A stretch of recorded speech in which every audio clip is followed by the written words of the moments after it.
girl was sent flying and crashes into the soil like trash. The other students are confused, while she slowly loses consciousness. In front of her was a figure holding a sword and without a head, a boss named Dark Sentinel. All the students are scared. They weren't informed about this danger. While this poor girl tries to keep everyone calm, saying that they had a chance to win, they all know the truth. They're all going to die. The creature swings the sword high, then slashes down to kill every single student. The bunch of losers is sent flying, while the whole place is destroyed. At that moment, they all knew they had no chance, and some of them had already died. In front of the girl, her best friend was dead. As if trying to spot ants on the floor, she saw her friend calling for him and the sentinel approaching closer. Poor girl tried to cast a basic fireball, but it did nothing against the creature's blue flames. And before she could react, the monster was in front of her and just slashed down. She knew that was her end, so she just shouted for help. When someone suddenly said, "Space-time magic stop chains," and the creature's sword was stuck in place, Kurapika style. He asked if the girl was fine, and she couldn't believe how he was stopping that attack, but he just told her to stay back. He was about to farm some aura. The creature strikes down and he jumps to the side, gets some distance and approaches its leg. He hits the sword of the creature squarely and redirects the attack, goes for a slash into its hips. The monster tanks the incoming attack with the sword, which unfortunately breaks right on the spot. The sentinel then starts casting a dark mass spear and throws the bomb at him. Everything explodes, but then the boy uses the quick body time magic that repositions him behind the creature, and says that yeah, his sword broke, but that doesn't mean he can't use it anymore. So he activates the material rewind skill, and his sword starts to reconstruct itself. The attack went straight to the knight's hand that was holding the monster's arm, and with that, his slash cut right through it and the creature lost its glow. Boom, explosion. The monster's dead, and she couldn't believe it. Nah, she just lost her best friend but is making faces and blushing because our G asked her to keep all of this a secret. The reason? See, if we roll back just a little, this worthless mammal was sent flying like a rag doll. Look at those proud citizens praising the boy for his body sliding skills. Brawl struggled to get up. He's tired and asks, "It's over? Return what I asked you. I even bought that for you." He bought a juicy cheddar McMelt. Yeah, our boy is the errand boy, but the model classmates aren't feeling too keen on it and wanted more. So he makes a new fireball and throws it like an arrow. Damn, for 1 second I thought my G would have changed right here. But nope, bro's playing tank. But then that girl shows up to intimidate the guys, and they give the cell phone back in a polite manner, with just a small scratch. She comes running asking the worthless loser if he's fine, to which he says that she should stay far away or she'll get bullied too. He's crying like the loser he is, while everyone at school can't believe how this loser got into this prestigious school. Crazy because he doesn't even know how. His parents out of the blue put him there. He had zero magic and the nickname of God of Plagues, so why is he here, and how does he become the aura farmer from before? See, after his daily task of being the school trash, one day he went home without doing anything, like the loser he was, but on his door he found a strange letter. He felt something ominous, but decided to open it, and suddenly the letter sucked him out of his room and put him in the middle of some sort of galaxy. A strange floating creature said that Kyujo Haruto was a 16-year-old loser right now, but the monster in front of him was his mana from the future. This is a letter coming from later in his life. In 10 years he's going to become the strongest space-time mage, but unfortunately that's too late, so that's why his training has to begin now. He needed to master a never-before-seen space and time magic as fast as possible, and just so he could believe, the creature sent him to the F-rank dungeon in Shinjuku. At first he was confused and not sure if this letter was true, but the letter guided him to a secret passage, and when the doors opened he saw in the middle of a fully darkened room a crystal tied to chains. That was known as the crystal cube. If you touch it you get a skill. The thing turns red when this loser loses his courage. The whole room begins to crack and energy demolishes it all, and everything that was falling begins to reconstruct itself and turns into a stone giant, and before he could notice, a beam of energy hits him squarely. I thought he was going to awaken, but nah, bro is dead. Look at this dude turn ragdoll. But then he remembered how much he likes his best friends, such cool guys, and for those guys he had to survive. Not today, because he was just turned into a pulp of blood. But that's when the requirements to awaken the space-time magic were hit, and now he was going into a rollback, pillar of blue energy, and in a second he's back to 100. Finally, he had awakened his mana attributes, and all the skills that come with this awakening. The mana was going to explain that this attribute doesn't even exist right now in this time, while the golem was about to pound down my boy, but he jumped high and noticed that his body felt so much lighter, and while he was fighting the golem, the latter was giving instructions. Now that he has this attribute, he just needs to feel the flow of time. If he understands how things are going to happen, he doesn't even need eyes. The golem comes for another attack, while our boy stands there with his eyes closed. The punch gets closer and closer to his face, and the moment he opens his eyes, he instinctively dodges last second. Captain Levi style, he starts to climb the creature's arm, goes straight above and hits squarely on its head. The cube inside the golem cracks. The creature goes purple and explodes. With that, he obtains a ton of points and experience while being sure that letter was real, and it was at that moment that the letter told him that the friend he likes so much is in danger in a dungeon. Therefore, the whole sentinel fight happened, and our boy farmed some aura to save his baby doll, who is now completely confused about how he got so strong. He was the worthless, trashiest guy from school, so how was he able to do anything? She kept pressing on with the compliments, and he just lied to her, saying that he was just practicing some special source in his skill before. I like my MC like that. lying to women without a single drop of remorse, and look at the poor girl's face, she completely believes him. Now he's awakened, but his morale and score are still trash as always at school. No one respects this guy. So the next day came, and he was about to leave when his best friends forever were just waiting, calling our boy to have some fun and play some cool games. They're saying now that his friends are in the hospital needing money for expenses, he has to help, because him being the dude of plagues, he brought bad luck to them all. Bro stayed silent for a second, and they're about to warm his ass, and that's when he just said that he had enough. The 3 pieces of trash in front of him should shut up. The guys went laughing like hyenas, and then charged at him, but the punches were frozen in time. In a second he hit 2, 3, and everyone fell to their knees like a good girlfriend. They turned back to curse at him while being confused, but my man just said that whoever gets close to him again will meet Jesus. Now our boy is questioning himself in class. If the future stuff is true, why did he need to awaken so much earlier? What's going to happen that's so important? Class started. The teacher called out our hero to be the first to have his magic measured.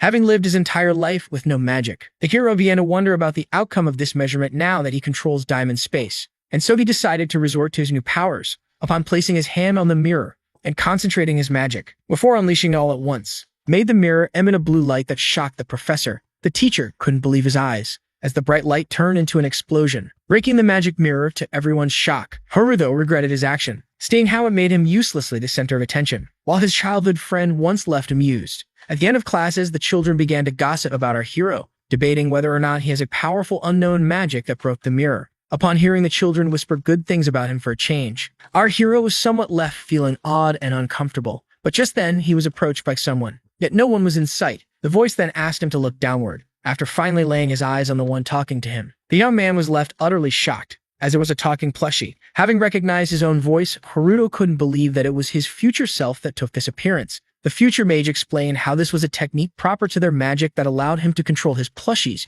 yet our hero was still confused. With that, the plushie decided to jump straight to the trivial matter, affirming that they had no time to waste as the Chaos Dragon that appeared much later in his timeline had made its entrance. This left our hero shocked, as the plushie explained how dangerous the creature was, seeing how it took countless lives by wiping out the Guild area, causing a disaster like never before, and how the Chaos Dragon was an alpha-type extermination target in his timeline. Hearing this made a chill run down the present Haruto's spine, as the future one explained that the monster who appeared early should be slain at all cost, or risk seeing the same unparalleled disaster in this timeline as well. Upon hearing this, the boy stated that they should call the Adventurers Guild in order to get an extermination squad, stating how the fight would be somehow even if they had powerful allies on their side, yet the plushie affirmed that it was too late for that. Suddenly, a great shadow flew above them. The intrigued Haruto looked at the sky and was left horrified, as the Chaos Dragon had already made its entrance. Haruto was left shocked upon seeing the beast out of a dungeon, so his future self explained how this wild, migrating type of monster was always moving. Upon seeing the flying worm pass above them, the young man was left alerted, seeing how the dragon would result in numerous deaths among the students.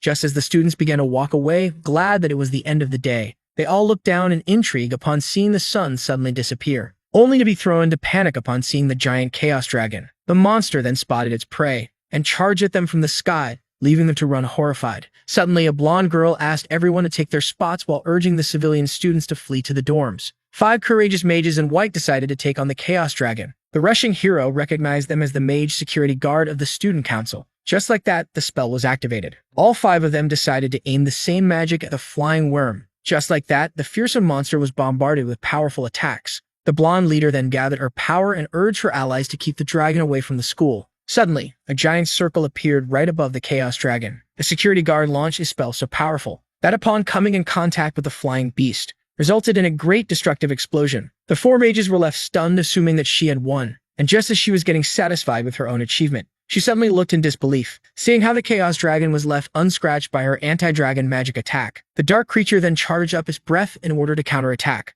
before launching a powerful beam at the 5 mages, leaving them utterly shocked. After taking the spell head-on, the 5 security guards of the student council found themselves getting quickly wiped out by a single attack, leaving the hero stunned. His future self pointed out that this outcome was expected, seeing how they were mere children, making the present one urgent to stop his remarks. Shortly after, a weird thick liquid was thrown at our hero's face. This left him intrigued by the plushie's action, so to explain how this was dragon pheromones, which are used to attract dragons, and how despite being wild migrating beasts, they weren't very sharp, which would certainly result in the Chaos Dragon chasing after our hero, who was left startled. Future Haruto urged his present self to slay the dragon, in order to showcase the might of his space-time magician. After receiving the liquid head-on, our hero was rendered the dragon's only target, as his future self urged him to kill the mighty beast. The The plushie then pointed out how the dragon was charging at them, and so our hero decided to make a run for it, when suddenly he heard a familiar voice that left him surprised. He then saw his childhood friend helping some other student. Seeing how he didn't want her to get involved in the battle, our hero decided to lure the monster out of school,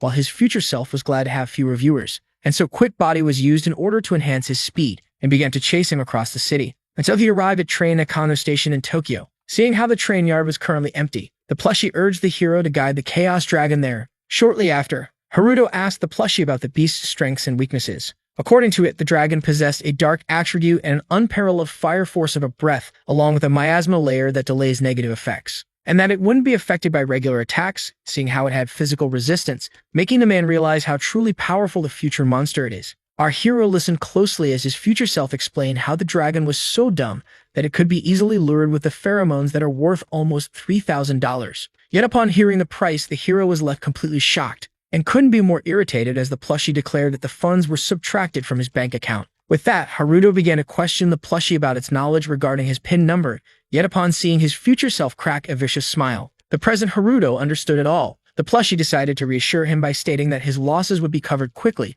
seeing how defeating the dragon will result in a grand reward, explaining how the funds were the least impressive part of the promised treasure, as the real prize was a space-time magic-related space cube that the Chaos Dragon would drop. With that, the plushie decided to talk once again about the fight ahead, explaining how this worm was still young, and that his core was unprotected. But just as he was about to reveal the core's placement, the Chaos Dragon had suddenly found them and charged right ahead. The both of them dodged the powerful blast at the last second. Future Haruto urged present Haruto, who was drawing out his sword, to stay on his guard, which the boy found obvious. With that, the dragon unleashed once again a powerful breath that our hero barely managed to dodge. Even he couldn't believe that he got out unscathed. But just then, he was left stunned by what he was seeing, as one powerful being managed to connect, leaving him to scream in agony. With that, a great explosion occurred. The dragon waited patiently for the result to appear from behind the dust. But just then, a blue light ascended from the ground, leaving it startled. The hero explained that his past variant was the one that took the powerful dragon attack head-on. Future Haruto was impressed to see his present self create a space-time cloning technique,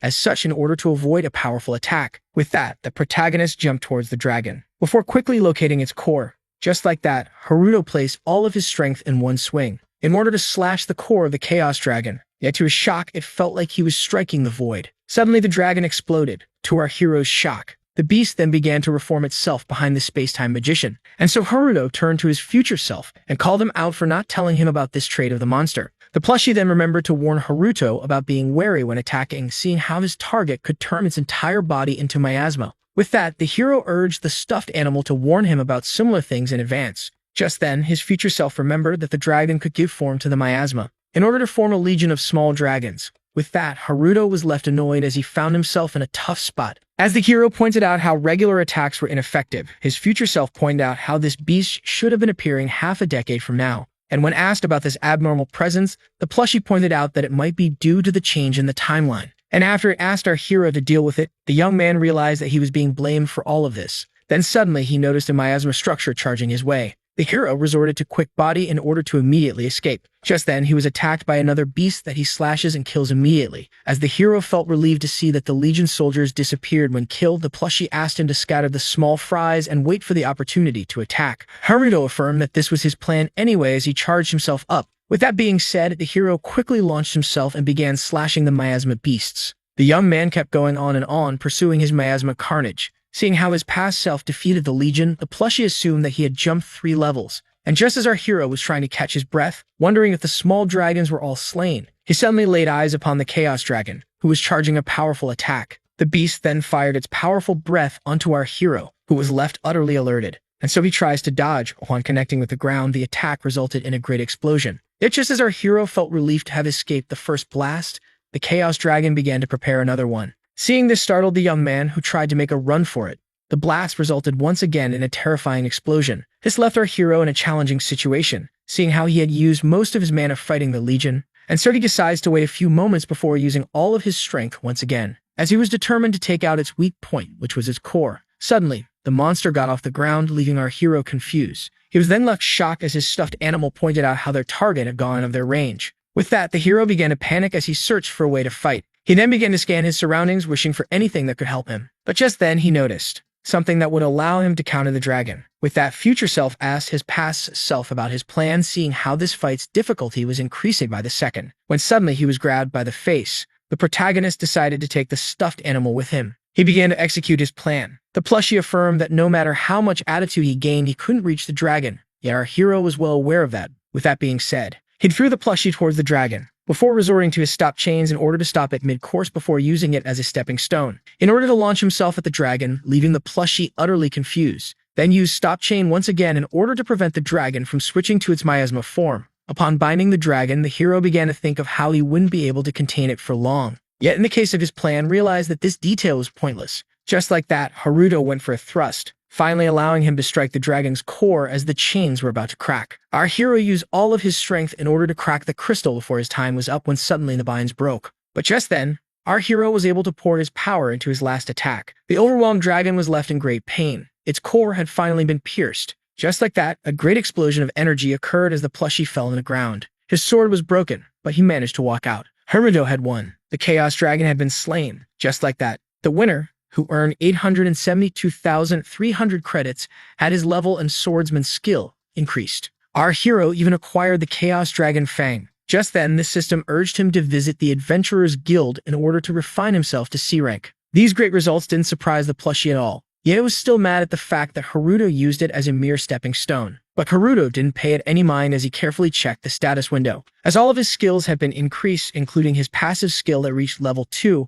allowing him to unleash 50% of his true power. The plushie decided to forgive its present self, seeing how he saved everyone from a horrifying disaster, for pointing out how their fight had been reported. According to future Haruto, only misfortune will follow if they are discovered. This was one of the few times that both of them had the same opinion as they decided to flee. With that, the protagonist made his escape. That same night, at our hero's apartment, as he unpacked some groceries, our hero suddenly remembered. He wanted to ask the plushie if it needed any food. It affirmed that the answer was pretty obvious and stupid, to which the hero responded by stating that a talking soft animal is even more crazy. Just then, he remembered another thing, quickly got up from his seat, poured himself a cup, before greeting his family members, and asking the plushie not to mock him for doing as such. Yet the animated toy affirmed that it won't, seeing how they were the same person. Future Haruto decided to keep the truth regarding his little sister from his present self for now, as he planned to uncover it later on in his journey. Our hero then remembered that he obtained some new items, with one of them being the Chaos Dragon Fang. According to the plushie, this item came in just in time, seeing how his sword was on the dawn of breaking. Seeing how there was no school tomorrow, he proposed to our hero to go craft himself a new weapon. The next day, at the Shinjuku Metropolitan Government Office branch of the Adventurers Guild,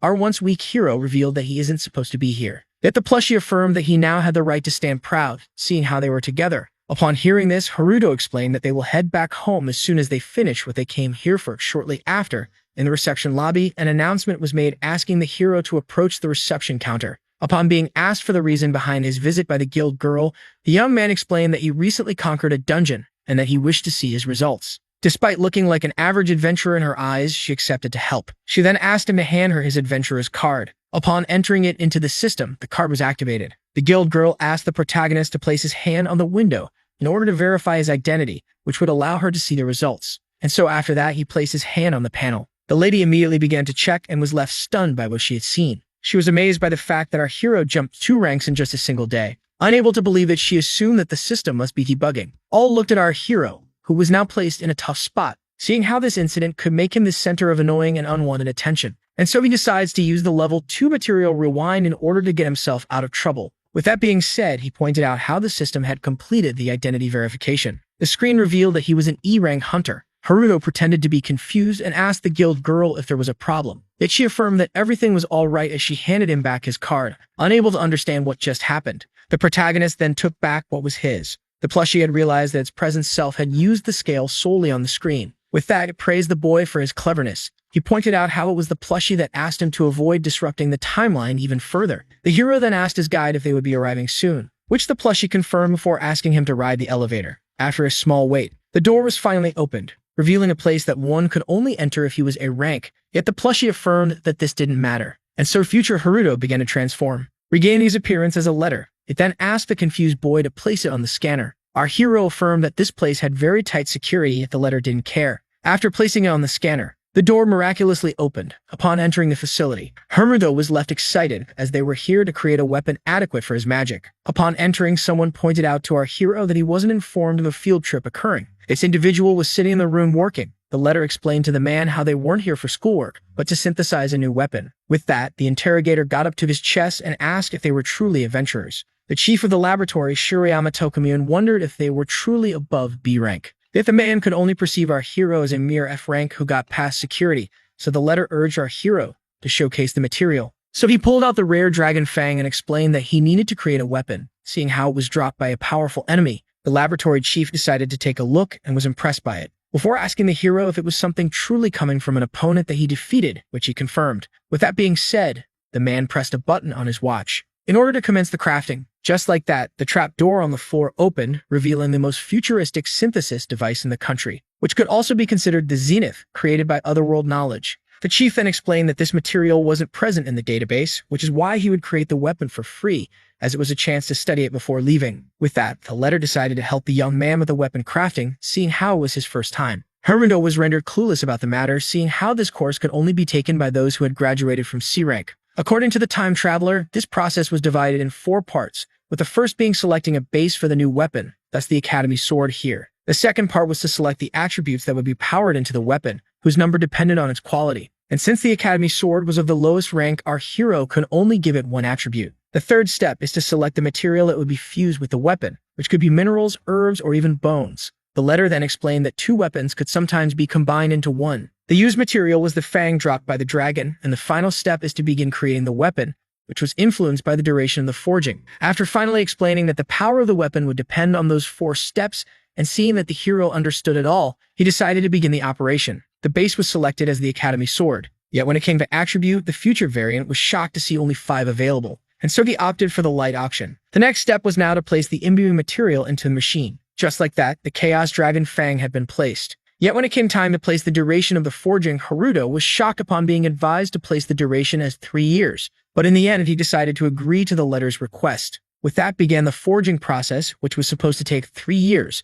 when suddenly the letter jumped out of our hero's pocket and infiltrated the machine. With that, future Haruto began to hack the device. A bright blue light came out of the weapon's chamber, and after an energy explosion, the weapon had been completed. Just like that, the A-rank Chaos Sword, which was imbued with the power of light, was created. This little acceleration drained quite a lot of the entity's power, while the young man was left amazed. The laboratory chief was completely blown away as a very long process had been completed in less than a minute, and so he accessed his data swindle in order to discover what really happened. Seeing this, our hero decided to exit the building as fast as possible, storing the item in his storage. With that, the protagonist made his way to the exit while the scientist desperately tried to stop him. Upon getting out of the building, our hero stumbled upon some gossip regarding someone referred to as Anan. The 2 men were discussing how this person was a fearsome rookie who had slain the dragon alone, while wondering about his true identity, as well as being certain that clans would go to war with each other in order to recruit him if his name was ever known. One of them then revealed that he wished to be scouted by the S-rank Lumika, yet his friend affirmed that this was impossible due to his miserable rank.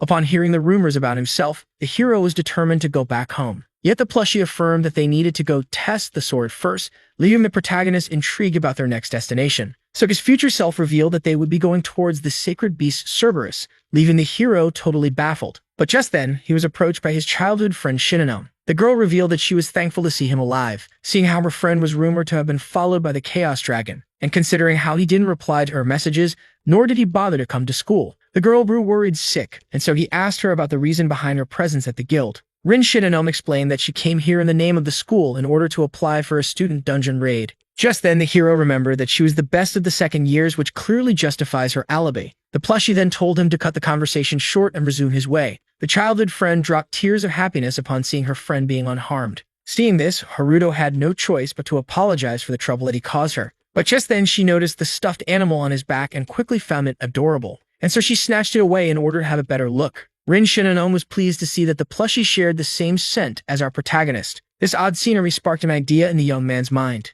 To the stuffed animal's shock, the boy explained to the girl that she could borrow it, seeing how much she liked it. This left the girl feeling thankful as our hero went on his way, being relieved to have found a way to distract her from himself. As Rin Shinnon waved goodbye, the future variant urged his younger self to come and get him. A day after at the academy, Haruto tried to comfort the plushie by explaining how he immediately went to grab him back. But the stuffed animal explained that this wasn't the problem. Before thanking his younger self for giving him a chance to spend time with his childhood friend that had died a decade ago. And just as they made it up, a shady figure seemed to have recognized our hero. The young man decided to make the protagonist his next prey, and hoped that he could amuse him, seeing how he was the one that had slain the dragon. Later on in the student council room, the vice president Sakurakuji Yuzuki asked the space-time mage if he truly didn't have a clue about what happened. Haruto affirmed that he had no idea what she was talking about. The vice president explained how on the day of the attack, Haruto fled in the same direction that the mighty beast was heading according to her intel. So the young man explained how the monster suddenly targeted another student as its prey, and that this individual was the one who had slain the dragon. Upon hearing this, the suspicious Yuzuki questioned the hero about the name of the said student, and he claimed that he was too terrified to notice who he was, which convinced the vice president somewhat. With that being said, our hero decided to head back to class while she desperately tried to stop him. Haruto was intrigued seeing how he was being treated as a suspect, so his future self pulled out a tablet and explained that this might be the reason. To his shock, his footage of the fight with the dragon had been leaked over the internet, which made him wonder if there was a way to use their magic to suppress it. Yet to no one's surprise, the plushie affirmed that it was possible, but the young one's current power level wouldn't allow it. With that, the disappointed main character entered the class. He then quickly noticed that he was once again the object of his comrades' gossip, and despite being always avoided like usual, he couldn't help but feel that something was off. When suddenly he was approached by his childhood friend urging him to escape the class. But the man in white affirmed that she didn't have to explain anything now. The president of the student council, Sumeraji Ryuga, who was a third-year student, declared that he would be the one to enlighten the god of plagues. After presenting himself and claiming to be the prodigy that rules the school, as well as being its strongest mage, the one in white asked our hero if he was truly Kuju Haruto, which our protagonist confirmed. Sumeraji Ryuga revealed that he was here to demand a magic duel. And just as he finished announcing his demand, whispering suddenly began to be heard. As all were certain that Haruto was bound to lose, tension began to rise between the two of them, as the president of the student council explained how someone magicless like him destroyed the measuring mirror, and that a mysterious material was found at the scene. But this wasn't all, seeing how the hero had single-handedly slain the Chaos Dragon. And while the young man was getting excited, our hero was left baffled, seeing how the third year knew so much about him. Haruto was feeling alerted upon hearing Sumeraji Ryuga declare that he wanted to cut his journey at its beginning. The president then claimed to also be a dragon slayer, and that he requested this duel in order to see who deserved this title the most. Magic duels were a concept created by the Adventurers Cultivation Agency in order to measure the power of the students. The results of the magic duels determined the pecking order within the school while granting the top students great privileges. Seeing how their position is assured in the Adventurers Guild after graduating was the only rule, one of the rules being that no casualties or permanent injuries were allowed.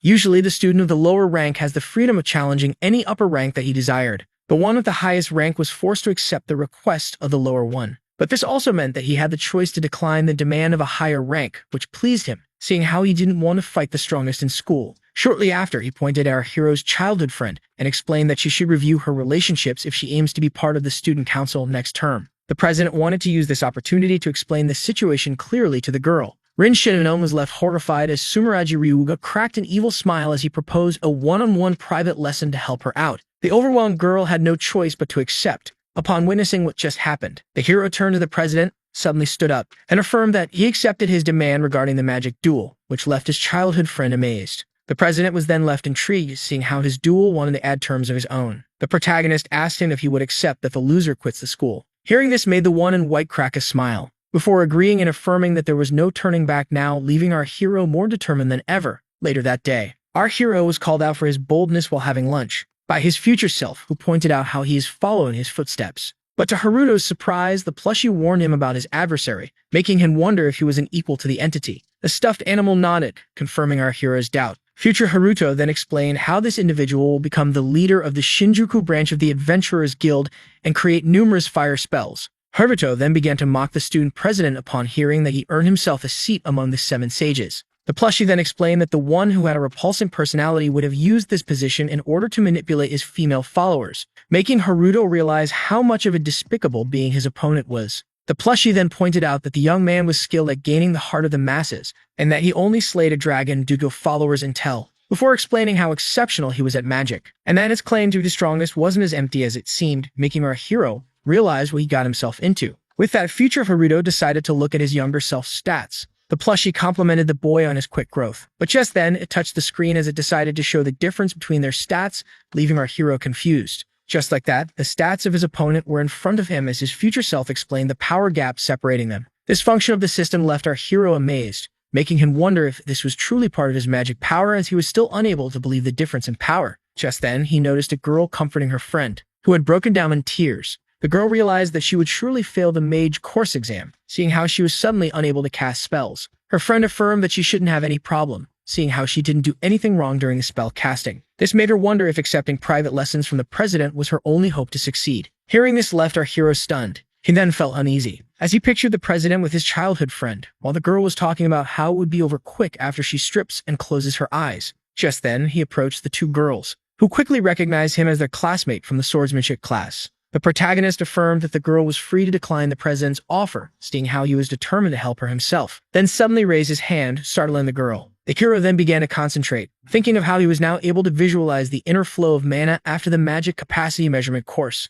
The scan revealed that the girl's mana circuit was overheating, and that it was clogged due to her chanting spells that far exceeded her abilities, which meant that he only had to clear out the disturbance in order to restore her mana flow. The student was then left intrigued as our hero asked her not to be startled, and so he resorted to his space-time magic in order to hit the girl and her QG points without giving her necessary time to understand. Upon seeing this, her friend immediately intervened, thinking that the boy was a threat, yet the swordsman asked her to try chanting a spell. The girl named Yuko nervously agreed. Just then, a wind spell had been activated. With that, the girl found herself once again able to use magic. This left her amazed as her baffled friend explained how her magic was now even more powerful than before. Just like that, Yuko found herself filled with unparalleled joy. Before thanking her humble hero from the bottom of her heart, Yuko was left relieved seeing how she didn't have to see the student council president anymore. Just then, her hero remembered his childhood friend. Later that same day, while exiting the school grounds, Haruto asked his future self if there was any way to quickly gain more power, pointing out how 3 days were separating him from his fight with the president. Our hero urged the plushie to point him to the best dungeon for farming and growing in order to give him a fighting chance against Sumereji Ryuga. The plushie, who expected such a question, had already a dungeon in mind as well as intel on it, so the young man asked him about its rewards. According to his future self, an immense amount of XP, new spells, the opportunity to try out a scale sword, as well as a new familiar to summon were awaiting him. Hearing this left our hero very pleased. Later that day, an Azabi-rang dungeon known as Crystal Labyrinth, where one should be at least level 65 to enter. The hero began to regret his words, upon seeing how many opponents he had to take on. His future self asked him about his opinion regarding the dungeon, which our hero ironically thanked him for. Just like that, Haruto was tasked with eliminating each and every one of the monsters, and so he charged up at the enemy forces in order to wipe them out, with a bright, determined passion burning in his eyes. 60 minutes after, inside a deeper part of the labyrinth, 3 individuals were fighting. The young adventurer tried to cut the Crystal Knight in half, only for his sword to snap, making him utter his shock. And so the mage asked him to take a few steps back, before launching Flame Jet at their enemy. And right as she assumed that she had won, the Dark Crystal Knight, which was a lifeless monster who was unaffected by magic attacks and slightly damaged by physical strikes, was rendered unscratched,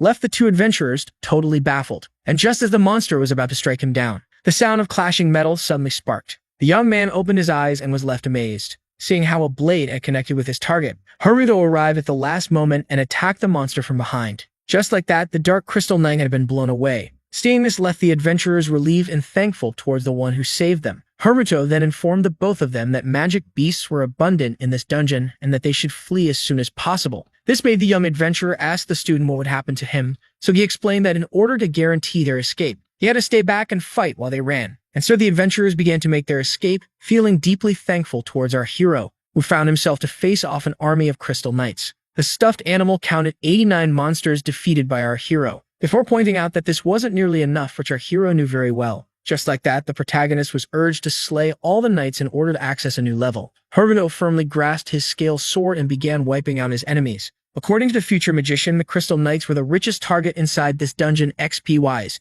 and that farming them was the best way to level up, and how they were still a threat to our hero, seeing how weak he still was. With that being said, our hero concentrated his mana and used his chains in order to immobilize the knights, as the plushie explained how he was using the light attribute Chaos Sword, which would allow him to fight the monsters on par. The future Haruto urged his past self to take out as many soldiers as he could. But as he activated his skill, our hero affirmed that he would be wiping out every single one of them. The Crystal Knights found themselves being overwhelmed by his power. Just like that, he unleashed a powerful and devastating attack. But he wasn't done just yet, as he poured his heart into his blade in order to destroy the warriors of Crystal. But the knights weren't all defeated. Suddenly, our hero noticed a different type of warrior approaching him, and quickly realized that his new opponent, which was the Dark Crystal General, was strong enough to pass for a boss. With that, the both of them clashed steel. Seeing how he was about to be defeated by the monster's sheer strength, the young man decided to use the power of his sword, which suddenly began to glow dark before emitting a bright light. Our hero then concentrated its power once again, as well as combining it with swift footwork, in order to sneak past the monster, gather all of his power, and cut him in half with one swing of the Chaos Sword. Just like that, the Dark Crystal General had fallen. Our hero was left exhausted from the endless fighting. The plushie then decided to talk to him as he tried to fight off an army of countless crystal monsters. The entity pointed out how their type of magic was different from the normal one, stating how it didn't rely on magic capacity, but the Chronos factor that dictates the very flow of time, and that didn't need any magic to be activated. Upon seeing the Dark Crystal Knights charge at him once again, the young man resorted to his tough chains in order to immobilize them. The hero then quickly sliced his enemies to pieces as his stuffed animal urged him to always be wary. Suddenly, he noticed a new opponent arriving. The Dark Crystal Mages had entered the battlefield. As the monsters began to prepare their spells, future Haruto explained to present Haruto that as a space-time user, he should always have the Chronos factor in mind even in the heat of combat. Just then, the protagonist found a magical attack a hair away from his face. As the entity urged him to control the flow of time, the hero resorted to his powers, making everything suddenly stop. The Dark Crystal Mage's attack resulted in a great explosion, yet our hero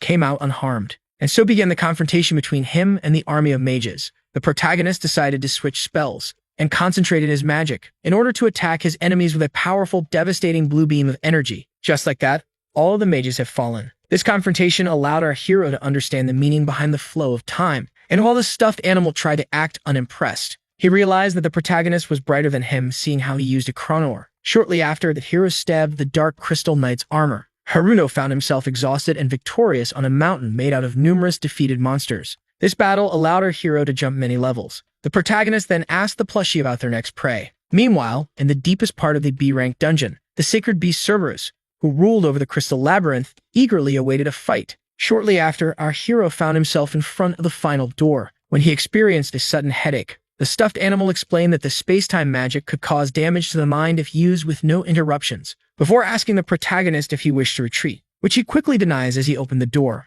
Haruto was very much aware that he was on the clock. With that, our hero made his way into the heart of the Crystal Labyrinth. His future self explained that this dungeon boss possessed a sense of honor unparalleled to any beast, yet he warned him to always be wary around it. As this was the B-rank dungeon boss, Sacred Beast Cerberus, the stuffed animal decided to make it even simpler by describing its soul as the spirit of an old honorable warrior. The beast quickly realized that his soon-to-be opponent was suffering. Haruto was then handed a potion that is said to cure his headache. Our young hero was shocked to see the beast waiting for him to take the cure, making it seem odd in his eyes. According to the plushie, the monster had a wound on his right side that he should target. Just as he finished consuming the potion, he couldn't help but notice that the murderous intent of the beast suddenly returned. After realizing that it truly gave him the time to heal, the swordsman realized that he was now indebted to a beast. Cerberus then unleashed his magic and charged at our hero, yet the young man dodged at the last second. Haruto then quickly spotted the injury that his future self was talking about. The monster's constant chasing gave him a hard time when suddenly he felt alerted, as the Crystal Hound got hold of his blade.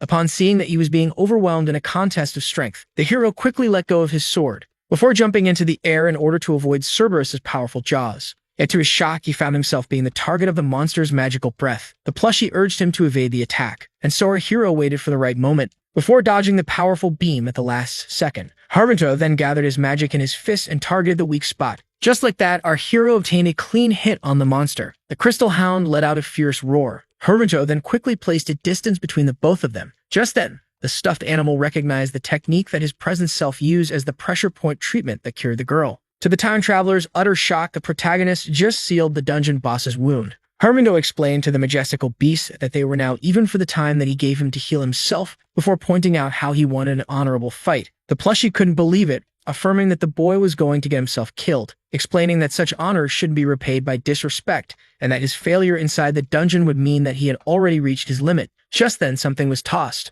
Seeing the chaos sword at our hero's feet made the stuffed animal realize that Cerberus was giving it back. The monster then nodded as a way to ask the boy to pick up his weapon. Yet he refused as he urged the majestic hound to engage. According to the protagonist, this wasn't a boss raid anymore nor a farming session, but a simplified match between him and the great beast. Seeing this left the plushie utterly confused. With that, Haruto charged at the dog, delivering the first punch, but it quickly counterattacked, knocking him into the air. The swordsman then used one of the crystal walls to regain his footing, before launching himself once again, and delivering a mean strike to one of Cerberus's heads. His powerful hit knocked the three-headed beast off its feet. Suddenly, our hero noticed that the monster was trying to go for a bite. Just like that, Cerberus grabbed our hero's arm, before slamming him into the wall, leaving him in great pain. Upon seeing this, the stuffed animal urged the hero to get back up on his feet, and quickly began to fear the worst upon seeing Cerberus charging up Tri-Breath Beam and aiming it at our hero. With that, the protagonist, who resorted to his power, decided to pour his very heart and soul into the rest of this fight. The attack was now ready. Just like that, the beams were launched at our hero. The impact was now imminent and resulted in great destruction. But just as the beast closed its mouth, the swordsman suddenly snuck up near it, hoping that his body could sustain a little more as he charged once again at the three-headed dog. With that being said, he bombarded his opponent with a mighty barrage of fists, but just then he felt a sudden pain in his bitten arm. The monster decided to take this opportunity to counterattack, but the protagonist clenched his fist while calling upon the fiery desire of victory within, before blowing the beast away with one punch. As the monster was left in great pain, our hero decided to seize this opportunity by charging at him. As he descended upon it with his talon, Haruto affirmed that this was his victory, as he managed to score a devastating hit against the great beast. Just like that, Cerberus was unable to fight anymore. Haruto then began to fade out of consciousness, wondering if he always had muscles for brains. I got it. Yep. With that, the B-rank dungeon had been conquered. Later on, our hero finally opened his eyes, only to see the talking plushie standing right above him, still unable to believe that he had miraculously won. Upon seeing that he had jumped 20 levels, our hero was left satisfied. He then noticed that he earned himself a space-time mage's robe that he would wear later, when suddenly he noticed the great beast above him. Cerberus then began to approach the protagonist, who was left startled, but as it began wiggling its tail, Haruto was left confused. Upon seeing how friendly it seemed, our hero reached out his hand and gently began to pet the three-headed hound. As the plushie pointed out how much the hound seemed to be comfortable around the hero, the young man wondered if this was truly a boss. Despite not having foreseen this outcome, the stuffed animal was satisfied with the result, seeing how they obtained the desired reward. The young man assumed that it was talking about the gear, yet it denied, stating that the real treasure of this dungeon was having the sacred beast Cerberus as a summon, before pointing out how the hound would officially become the hero's vessel upon consuming his blood. Upon hearing this, the hero quickly bit his finger, letting some drops fall into the monster's mouth. I like that. All right, genius here. The plushie then explained that our hero gained the power to summon the beast at will, and with that, officially becoming a vassal, Haruto had accomplished his main goal. The day of the duel had finally arrived at the high school of the Adventure Cultivation Agency. All began to gossip about our hero as he passed by them, yet he didn't mind the dirty tongues as he was focused on his goal. Just then, he was spotted by his childhood friend, who immediately asked about his last whereabouts, seeing how he was unreachable. Haruto explained that he had undergone a unique training for the duel. This left Rin Shinano intrigued upon seeing the pitiful state that he was in, yet upon seeing him use his magic to heal his own wounds, the girl wondered if this was truly her childhood friend. Meanwhile, the student council president was shocked to see that his opponent hadn't fled yet, and cracked a devious smile at the boldness of the young one for pathetically revealing himself to the public. Later on, the two duelists met each other in the hallway. Sumeraju Ryuga declared that they shall face off after school. Before asking our hero if he was certain about his decision, Haruno affirmed his desire to fight, making his opponent remind him of the condition that he himself imposed. The protagonist then recalled very well that they agreed on the loser quitting the academy. Yet the student council president declared that he didn't find it spicy enough. And so, with that gracious gesture of his hand, the young man proposed to add a ridiculous sum to their bet. Hearing this left the hero utterly shocked, as the masses instigated him to agree. This greatly annoyed the plushie, seeing how Sumeraju Ryuga was using the students to force our hero to agree to this condition, making him realize that he didn't change in those 10 years. The student president aimed to take everything from our hero, in order to make him his own servant. Rin Shinano tried to oppose the condition, yet our hero agreed. This left the one in white very pleased, as he exited the scene stating that he was excited for their match after classes. He then called out the girl for supporting the wrong side before affirming that he was impatient to start their one-on-one lesson, leaving her uncomfortable. Yet Haruto reassured her, and then affirmed that victory would be his. The classes had now ended. It was now time for the fight between the two students, but just as our hero made his way to the arena, he was left intrigued. Upon seeing armed goons claiming to be there to entertain him by the orders of the president, some more emerged from behind them and explained how they were each promised a big reward for hitting him. Yet since our hero didn't gratify them with a response, the man assumed that he was terrified and claimed that even if he started to beg, the beating wouldn't stop. Yet to their surprise, our hero was happy. Haruto was pleased to see that Sumeragi was still using the same dirty plots, and it didn't surprise him. It was almost a pleasing routine. The protagonist affirmed that he could now vanquish him with a clear conscience as well as his servants who he just dared. This triggered one of the henchmen. Yet just as he was about to attack, his face was suddenly grabbed and slammed into the floor by our hero. The space-time mage was annoyed by his weakness and decided to fight them all simultaneously. Shortly after, in the arena of the Adventure Cultivation Agency, all were wondering about our hero's whereabouts. The president claimed that this was all a waste of time, seeing how the second year turned out to be all bark and no bite. He then turned to the referee and asked him if he would automatically be proclaimed the winner if his opponent didn't arrive in the next 60 seconds, which the referee confirmed. All began to congratulate the third year for his easy victory and for scaring off his opponent by his mere presence. Sumeragi Ryuga grew thrilled, thinking that his servant must have beaten the second year by now. Rin Shinnon waited in the audience, concerned, when suddenly, to everyone's shock, the arrival of Haruto was announced. The student president was baffled by his presence, yet the hero affirmed that there wasn't anything surprising, seeing how they promised each other to fight. Upon realizing that all of his henchmen were beaten, the pervert lacked the words to express himself. With that being said, our hero urged his opponent to start the duel, before turning to the referee and asking him to announce the beginning of their confrontation. After presenting each contestant briefly, the referee finally announced the start of the duel. Despite having a hard time believing that the young man beat all his henchmen, the frustrated student president decided to put an end to him by himself. Sumeragi Ryuga affirmed that he wouldn't be holding back. Before charging up a powerful fire spell, now at full power, he asked our hero if he was ready to suffer his wrath. Future Haruto quickly realized that their opponent was going for the high-level Hellfire grab, and so after finishing charging up, the young man launched his first attack. Sumeragi Ryuga, who went all out, couldn't care less if our hero died by his flame. Haruno realized that the fire spell was causing a disturbance in the flow of time, which could allow him to evade the attack if he concentrated. Upon seeing him dodge the first bullet, the president was left shocked. Just like that, our hero evaded every incoming fire attack, their caster utterly baffled. Yet just then a fire spell was activated from the floor. The young man quickly noticed it and jumped out of the way. Shortly after, a powerful fire tornado surged from this exact spot. This left the student president baffled, as even his trap back didn't have any effect. But just then, he was left alerted as our hero prepared himself for a counterattack and hit him with a chrono ray. Then the young man was slammed into the ground. Seeing this left the crowd baffled, as the president was losing to someone who shouldn't have any magic, while the overjoyed Rin Shinnon was left completely amazed upon seeing how her childhood friend had grown since then. With that, our hero landed on the ground and recalled how his adversary stated that he wouldn't be holding anything back. The president, now with a dirty coat, got back up and once more was filled with a burning rage. And so he charged our hero and forbade him from messing with him. The latter quickly recognized the attack as the close-range flame dragon ardent fist that involves a flame that incinerates everything on the spot. Upon seeing how Haruto had blocked and grabbed his fist, the president was overjoyed, thinking of how the attack detonates on direct contact. Yet just as he assumed that this was his victory, the protagonist suddenly tripped him, before slamming him into the ground and twisting his arm. This left the president feeling alerted, as he was now at the mercy of the second-year student. And just as he began to fear the worst, our hero decided to strike near his head instead. With that, Haruto affirmed that the third year had lost. Yet the tenacious one quickly got back up on his feet, filled with frustration, and treated our hero as a loser that was destined to fail. With that being said, he looked at his henchman for help. The time traveler quickly recognized that his present opponent was being supplied magic from outside of the arena,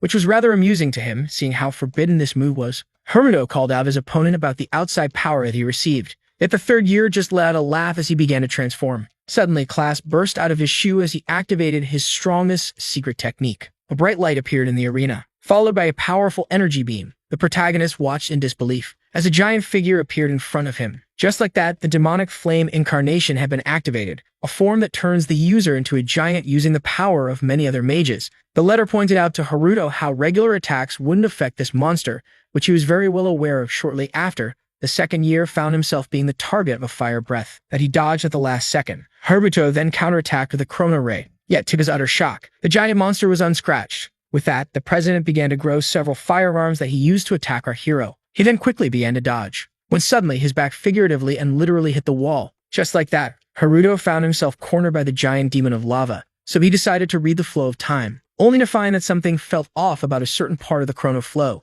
Seeing how a small breach existed on the monster, this gave our hero the idea to widen the breach in order to achieve victory. But just as he was lost in his thoughts, the giant monster smashed him with its hand. Suddenly, a small card appeared on the giant's arm. To the president's shock, our hero used his sword to burst himself out of there, before quickly gaining some distance. The letter was left annoyed as our hero requested it to become a stuffed animal once again. With that, the annoyed time traveler decided to agree. President Haruto prepared himself while his future counterpart was left annoyed by the idea. Just like that, the stuffed animal was thrown into the air and stop chain was activated, allowing our hero to use the plushie as a stepping stone in order to gain the high ground on the giant monster. The second year then read the flow of time once again in order to relocate the breach. With it, he gathered all of his strength before splitting the giant monster in half. Just like that, the secret technique had been cancelled as its caster was left baffled. Upon seeing this, Sumira Jiryuga began to panic, unable to understand why the ongoing chant didn't restore the giant as it should. The president then grabbed our hero in a state of panic and demanded an answer.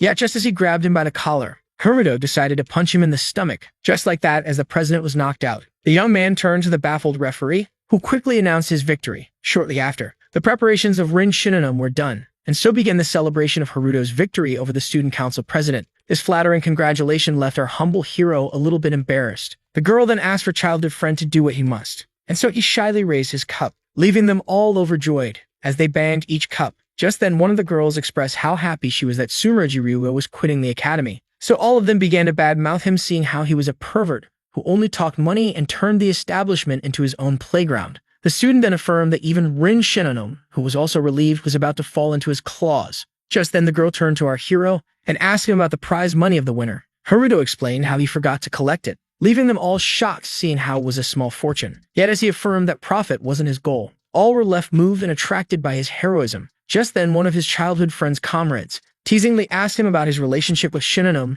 leaving them both, especially the girl, shocked. This made her burst out a cane for asking such an out-of-place question. Yet the girl only gave her a thumbs up and pointed out how the hero fought the student council president for her sake. With that, all turned their attention to the winner and pressed him to reveal what Rin Shinonome was to him. Our hero struggled to reply, and upon seeing how much disturbing attention was on him, he decided to excuse himself for a bathroom break, leaving them all disappointed. Shortly after, the girls began to talk of how Haruto seemed to have suddenly grown up, seeing how recently he was considered the lowest of the school. This made his childhood friend think about this special date, as after it, the protagonist had always been there to protect her. Rin Shinonome was certain that this shielding bond would last forever, seeing how she was the only one that knew about his great powers, recalling how he defeated the Dark Sentinel and saved her life. Meanwhile, at the bathroom, as our hero washed his hands, he received a message from his childhood friend apologizing for her group's pressure on him and urging our hero to not mind them. Reading this drew a small smile on the young man's face. Our hero clenched his hand, thinking of how it's been so long since he attended such a dynamic event.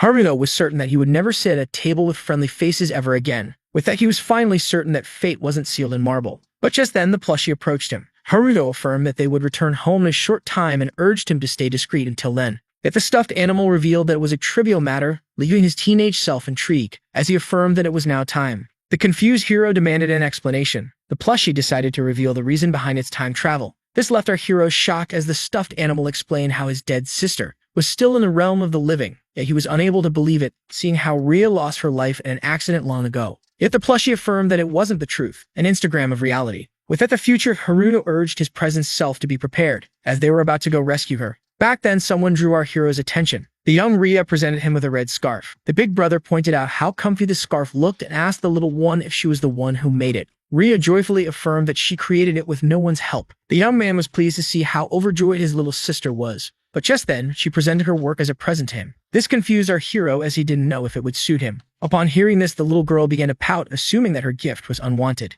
Yeah, her brother affirmed that this wasn't the case and that he really liked it. After cracking a satisfied smile, the little one wrapped the warm scarf around her brother's neck. Raya then claimed that her work had some defects. The little girl then explained how today was the 24th of December and how this was his Christmas gift from her as she passed herself off as Santa Claus. Our hero, who finally understood the situation, expressed his gratitude towards his little sister. The little girl then proposed to celebrate Christmas on the 26th after her ballet recital, which her hero agreed to and promised to attend. With that, Ria was pleased and affirmed that her brother should get her a gift as well. Yet, this promise could never be fulfilled as she and his parents lost their lives in a plane crash, leaving him all alone at home. But just then, our hero snapped back to the present and found himself in the living room sitting with his plushie. He then turned his gaze towards his late family's photo as well as the red scarf. Haruto apologized and asked the plushie to explain once again. The stuffed animal urged him to focus, seeing how they were about to take on a mission where failure wasn't an option. But first, the protagonist demanded an explanation as to why his little sister didn't die back then. explaining how she couldn't have possibly survived, seeing how everyone else lost their lives in the plane crash. His future self asked him about his knowledge regarding the sad accident, so the young man explained how it stopped working mid-air due to a malfunction. The time traveler explained how it was a logical scenario for everyone, stating how this case was beyond present science, leaving our hero utterly shocked. According to future Haruto, a hole in the space-time continuum was opened in the sky that Christmas, and this was an interdimensional phenomenon he explained to his present counterpart. The where and when of the hole's appearance is still a mystery, even a decade from now. It had its own gravitational pull, which made the plane that flew around it that day unable to be controlled, leaving it to crash. Upon hearing this, the young man was left baffled, yet he still couldn't understand why his sister was the only one alive. The plushie then recalled how Raya's body was the only one missing back then, which meant that she had been swallowed by the space-time hole, unlike the others, to the brothers' amazement. According to the stuffed animal, the hole leads to a dimensional gap which had completely different notions of time and space, which meant that all those earthly years since then were mere seconds for the little girl. The stuffed animal then revealed that she will return to Earth as soon as the hole reopens,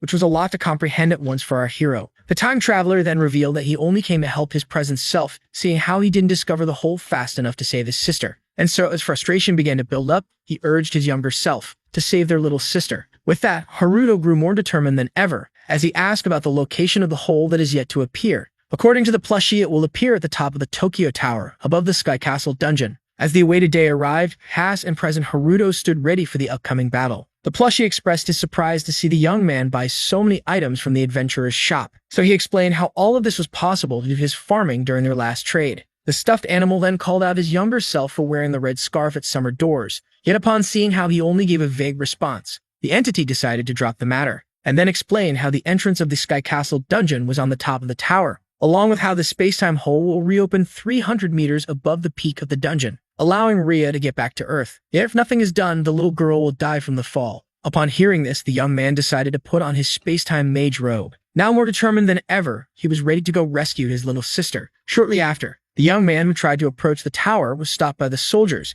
who explained how only licensed A-rank adventurers could currently enter, seeing how a dungeon had appeared on top of the tower. So Haruto decided to pretend to get away, only to opt for a shortcut. Just like that, the young man began to jump his way up the Tokyo Tower, and was left particularly annoyed as the plushie saw itself in him. Upon reaching the top floor, Haruto decided to peek inside. The plot shift recognized the tall, red-haired man as Kurogane. Seeing how annoying his plushie counterpart was, the young man assumed that he and him were acquainted. Future Haruto explained that this man was the current head of the Adventurers Guild Minato branch, and that he took his job way too seriously, and how he would inspect the perimeter just to see if any abnormalities occur. Yet seeing how they didn't have time for this, the hero decided to enter the dungeon at once. And so he pulled out his sword and broke the window, making a noise that attracted the man's attention. Kurogane urged the armed adventurer to go see what was happening. Yet to his surprise, nothing seemed abnormal. Just then, Haruto appeared right behind them, before striking him in the back of the neck in order to knock him out. Our hero then began to think of how he resorted to material rewind to quickly fix the window that he had broken in order to enter.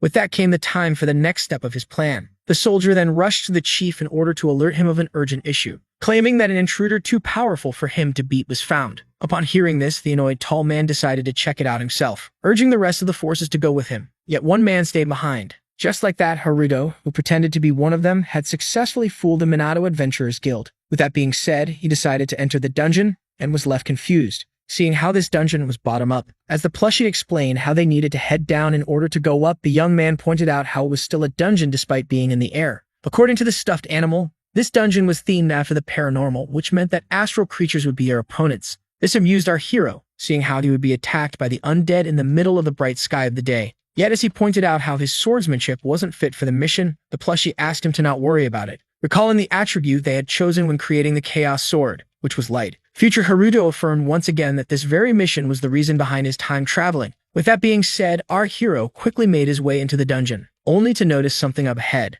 which was a dark specter blocking his way. So he quickly resorted to his blade. In order to butcher it and resume his way, the stuffed animal urged him to listen carefully, seeing how no one had actually conquered this dungeon, seeing how it disappeared shortly after it spawned, yet he claimed to have some intel regarding it. According to the time traveler, this dungeon was made of 100 floors where they would meet fierce bosses every 20 floors, making our hero realize that he had to fight 5 bosses in these 100 floors. Haruto then decided to speed up the small monster killing, seeing how 4 hours had already passed. But just then he was left shocked upon seeing monsters rising from the ground. Just like that, the young man found himself facing off against a colossal horde of zombies. All monsters charged at him at once, quickly overwhelming him. Yet just then, he summoned the great beast that immediately began to tear through the zombies. With eyes as ferocious as ever, Cerberus appeared on the battlefield as his master explained how they would be speedrunning this dungeon. The young man found himself against a horde of zombies on the 5th floor, which the mythic beast that he was riding tore through easily. Haruno was pleased by the speed. The plushie explained that the three-headed hound truly deserved his title of sacred beast,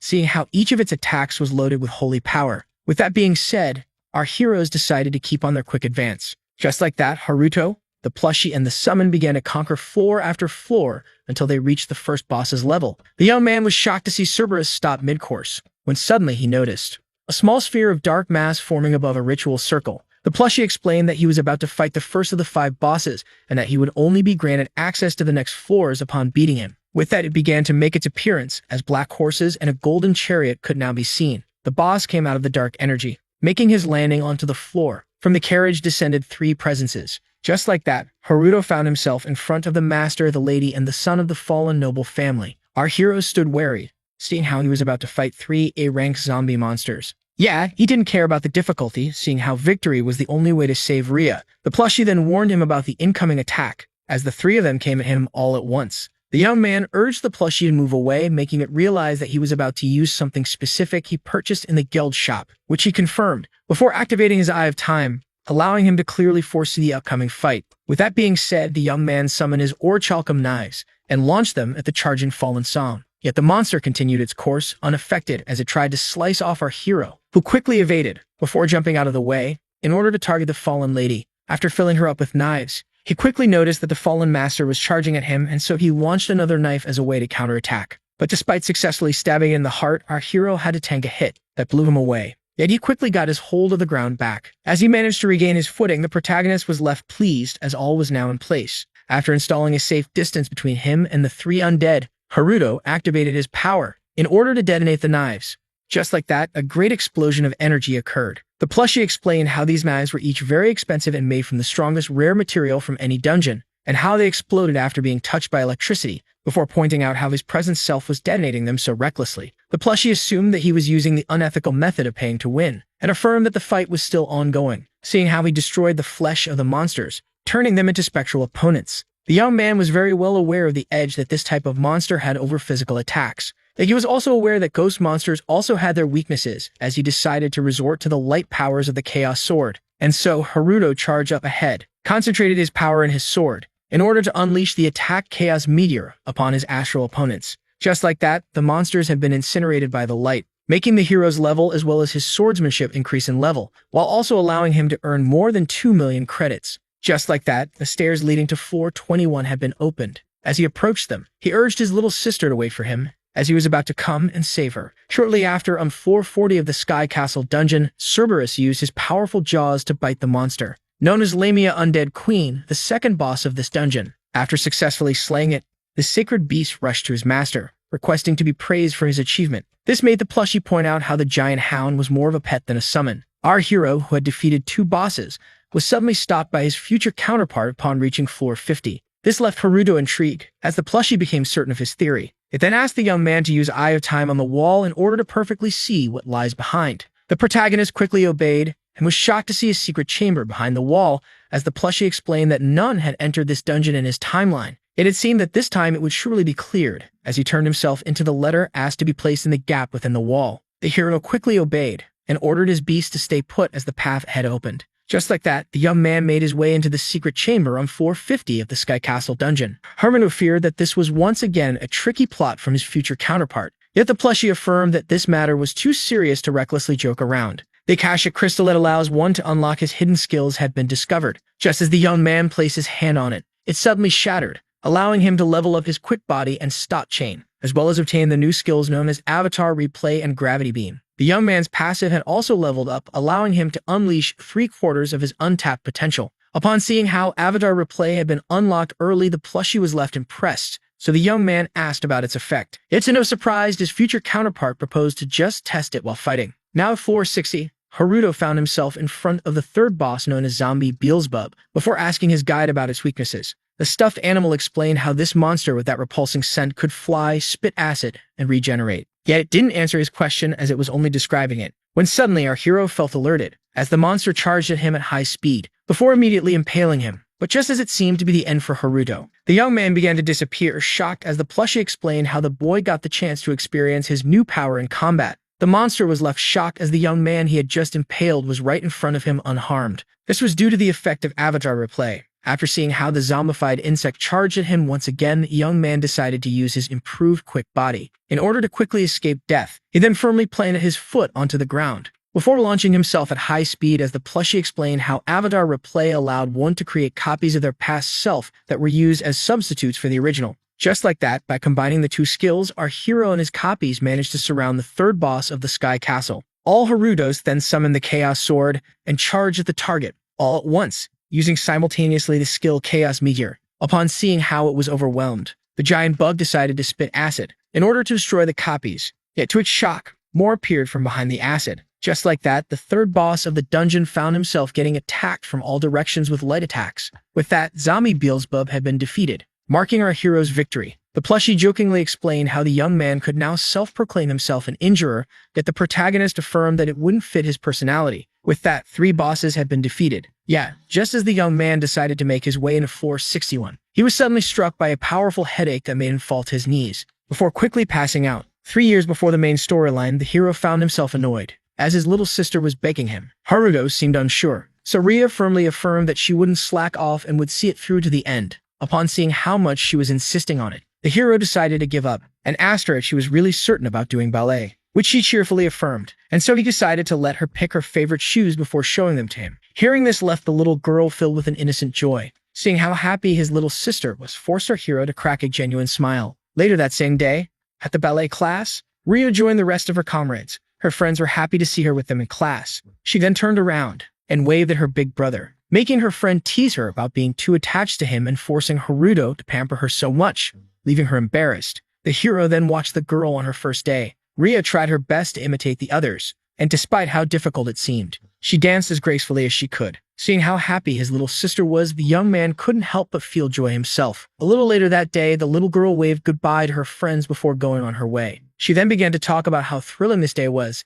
and how despite ballet being quite challenging, she wanted to see it through to the end. Just then, she realized that her brother seemed absent, and so she decided to stop, pointing out how the shoes and the lessons must be quite pricey. Iggy affirmed that this wasn't the case and asked her to pay it no mind. But as she pointed out how their parents were currently outside of the country for work, and that he must have used his own funds for her ballet lessons, the young man was left shocked, as the little one had figured it all out. Haruto explained that this wasn't something for her to be concerned about, pointing out how happy she seemed when she danced, and how happy he was to see her do something that she loves. Hearing this response moved the little girl's heart. Rhea then expressed her gratitude towards her big brother, who couldn't help but smile at her cuteness. Rhea tried to express how much she loved her brother and he wasn't comfortable doing it in public. Yeah, she affirmed that there wasn't anything wrong with it before declaring that she would do her best to cook him a delicious meal in order to showcase her love. Back to the present, the young man finally woke up near his summon, after the plushie greeted him. Haruto asked if he had lost consciousness, which it confirmed, pointing out how he had run out of stamina. He then decided to use his best stamina potion elixir that he bought at the shop to restore his energy,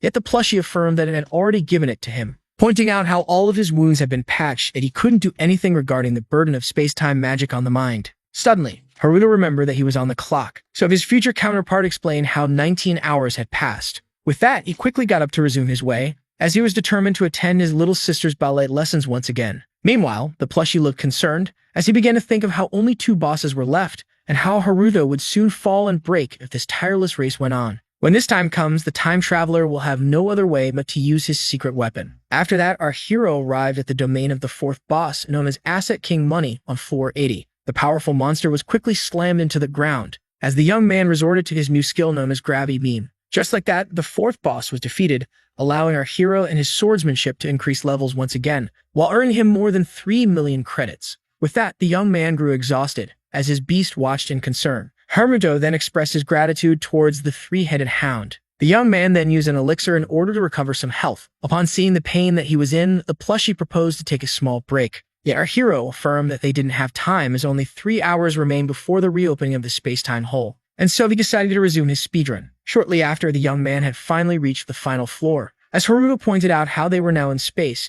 his future counterpart explained how after killing it, they would arrive at the exact location of the hole. With that being said, and their little sister in mind, past and future versions of the Big Brother decided to start the fight against the final boss. After entering the final room, the young man found himself in front of a throne, where Soul Reaper, the god of the underworld and the final boss of the dungeon, sat waiting.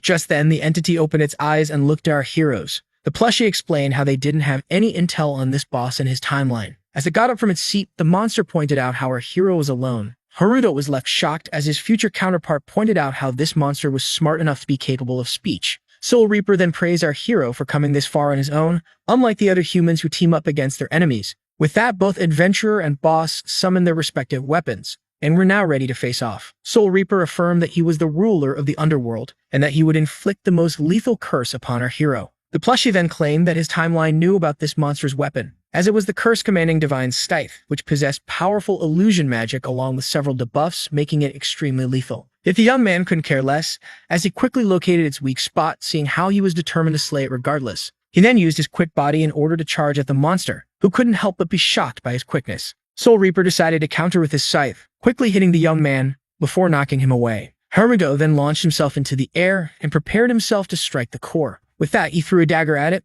that the ruler of the underworld quickly blocked. Soul Reaper then jumped into the air, quickly closing the distance between him and the adventurer, before delivering a powerful slash that immediately struck his target. Yet to his shock, this was but a mere clone. Haruto used this opportunity to sneak behind the monster and hit him with Soul Chain, leaving him immobilized. But just as he was about to deliver the final strike, Soul Reaper affirmed that such vines could never contain him, before breaking himself free, leaving the young man shocked. As the monster prepared himself to counterattack, the young man found himself at its mercy. But just then, our young hero dodged at the last second, before quickly installing a distance between him and the monster. Soul Reaper called him out for his quickness, seeing how he had dodged his attack twice, before affirming that he was still an inferior being with no way to fly in the sky, and so decided to target Haruto's legs first. Soul Reaper then used Cursed Dimension on our baffled hero, who suddenly found himself on the ceiling and was shocked to now be bottom up, when suddenly, the floor above him began to break, placing him in a difficult situation as he got sucked up into space, seeing how difficult it was for him to reach the top floor, yet now he was once again going back to Earth. Soul Reaper then affirmed that the young man had no way to dodge in the air before launching his attack, leaving our hero alerted. Upon seeing this, the young man summoned a dagger and realized that sacrifices were needed in order to win, as he exploded it right after throwing it. Just like that, the young man managed to use an offensive skill in order to dodge the incoming scythe. Yet he also slammed himself into the wall in the process. Upon realizing what he had slammed into, the young man planted his blade into the wall in order to stop himself from falling. This maneuver left the monster intrigued. The young man decided to take a moment to retake his breath, thinking of how the shattered floor must be an illusion made by the boss monster, that he most likely cast it on him when he used this cursed dimension, yet he had no idea how to cancel the spell. Just then, our hero noticed that Soul Reaper was charging right at him, and then charged up an attack, before unleashing a powerful breath on our hero, who despite his best efforts to dodge, couldn't help but have his leg hit. Soul Reaper explained how the adventurer is now his newest lab rat regarding magic experiments, pointing out how the hate of the humans will devour his body. This made it wonder if he will die by his size or by the curse that he inflicted upon him. The curse began to progress. Despite the space-time mage's burning desire to cancel the spell, he had no idea how. Soul Reaper then gathered all of his power in order to charge our hero for one final attack. Seeing this, the hero had lost all hope of victory. In his last moments, he began to remember his sister that he once again failed to save. Yet just as the monster was about to finish him off, he was suddenly stopped by the level 78 stop chain. Haruto was left baffled upon seeing his savior, as it was none other than his guide, a plushie. The stuffed animal had decided to use his secret weapon. To the young man's shock, a toy began to glow as it began charging up with space-time energy. Suddenly, the stuffed animal chattered. Haruto was left shocked as a mysterious figure had now made its entrance. The man who unveiled his face affirmed that he would be greatly irritated to let him meet his doom in the Sky Castle. With that, future Haruto had finally made his entrance. The grown man then used All Things Rewind, leaving his younger self baffled, upon seeing the flow of time being reversed. With that, the falling rocks began to ascend. His sword was pulled out from the wall. The room itself began to be rebuilt. The initial hall then slowly began to close on itself. With that, floor 100 was restored to its original state, leaving both demon and adventurer utterly shocked. Soul Reaper had a hard time believing that the spell he had cast was undone. The man then landed on the ground, pointing out how he hadn't returned to his original form in a long time. Soul Reaper claimed that it didn't matter if he was against one or two humans, seeing how he would now be going all out. And so he decided to summon the zenith of his magic studies, Just like that, little creatures began to emerge from his dark magic. As the monster pointed out how it would judge the two of them for their sins, the grown man pointed out how it could summon monsters that were almost S-rank. He then urged his present self to get back on his feet and to slay the final boss while he takes care of his henchmen. Hearing this left the young man shocked. The Grand Spacetime Wizard explained how powerful this monster was. Yet his younger self shouldn't mind it, seeing how he had acquired the necessary skill and knowledge to defeat it. The wizard then affirmed that they were one and the same. Just like that, past and present Haruto stood next to each other. The future one then decided to unveil his plan to his teenage self and began to whisper in his ear in order to keep it a secret. Soul Reaper then launched the signal, ordering his minions to slay the humans. Yeah, just as they charged at them, a blue flash of light occurred. Teenage and adult Haruto each dashed in a separate direction. Some of them began to follow the grown man, who suddenly turned to face them and activated gravity territory. He then taunted the monsters to attack him, before blowing them away. Meanwhile, President Haruto was facing the same problem as well, but his future counterpart quickly took care of it for him. The wizard then cast sped-up fuel on the young man in order to give him a boost. After firmly planting his feet on the ground, the protagonist launched himself at the disgusted monster, only for it to use Curse Dimension once again. Yet the hero, who had already experienced it, managed to break through the spell, leaving its caster utterly baffled. With that, the determined young man continued to charge up ahead, leaving Soul Reaper utterly irritated. According to Haruto, a head-on strike was the best way to deal with this monster and save time, thinking of how its weakness was its heart. And after clashing a few times with the monster's scythe, the young man decided to use Chaos Meteor in order to pierce him. Soul Reaper was left in great pain. Now angry, he used Curse Edge to attack our hero, an attack so quick that Haruto was unable to dodge it. But just then, the young man used Avatar Replay in order to equally divide the taken damage between him and his clone. With that, the protagonist charged ahead once again,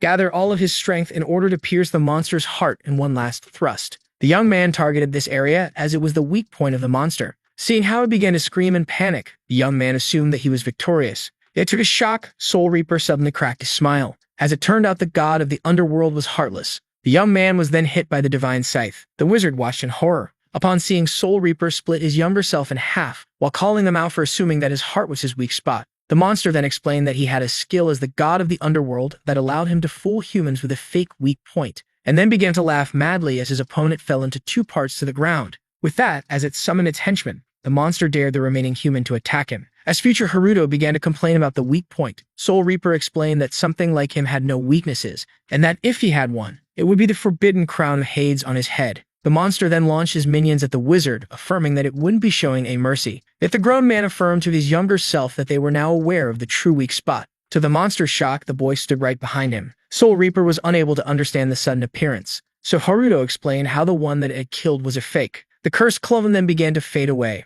The protagonist explained how he created a copy of himself after being hit by the monster, and that was the fake one that attacked it, while the real body lay down on the floor. Yeah, this left the monster even more confused, seeing how a hit from his divine weapon was lethal. The young man affirmed that he wouldn't have survived if he hadn't already been under the effect of rollback. Haruto explained how he was rewound to his healthy self seconds before his death, while his future self explained how complicated this skill was. Soul Reaper tried to get the boy off his back, but was quickly rendered paralyzed by the stock chain of the grown wizard. With that, the young man decided to put an end to this fight. Both spacetime wizards began to recall how the monster revealed that his weak point was his crown on his head. With that, they were rendered determined to completely annihilate it. The protagonist then began to recall the warmth of his dear little sister, now more determined than ever to fell the underworld for the sake of his sister, before using all of his might in order to cut it down. With that, both the crown and the skull were reduced to pieces. The main body fell to the ground, as the summons began to disappear. In the end, only the young man stood. Upon defeating the final boss, he earned himself 124,000 XP along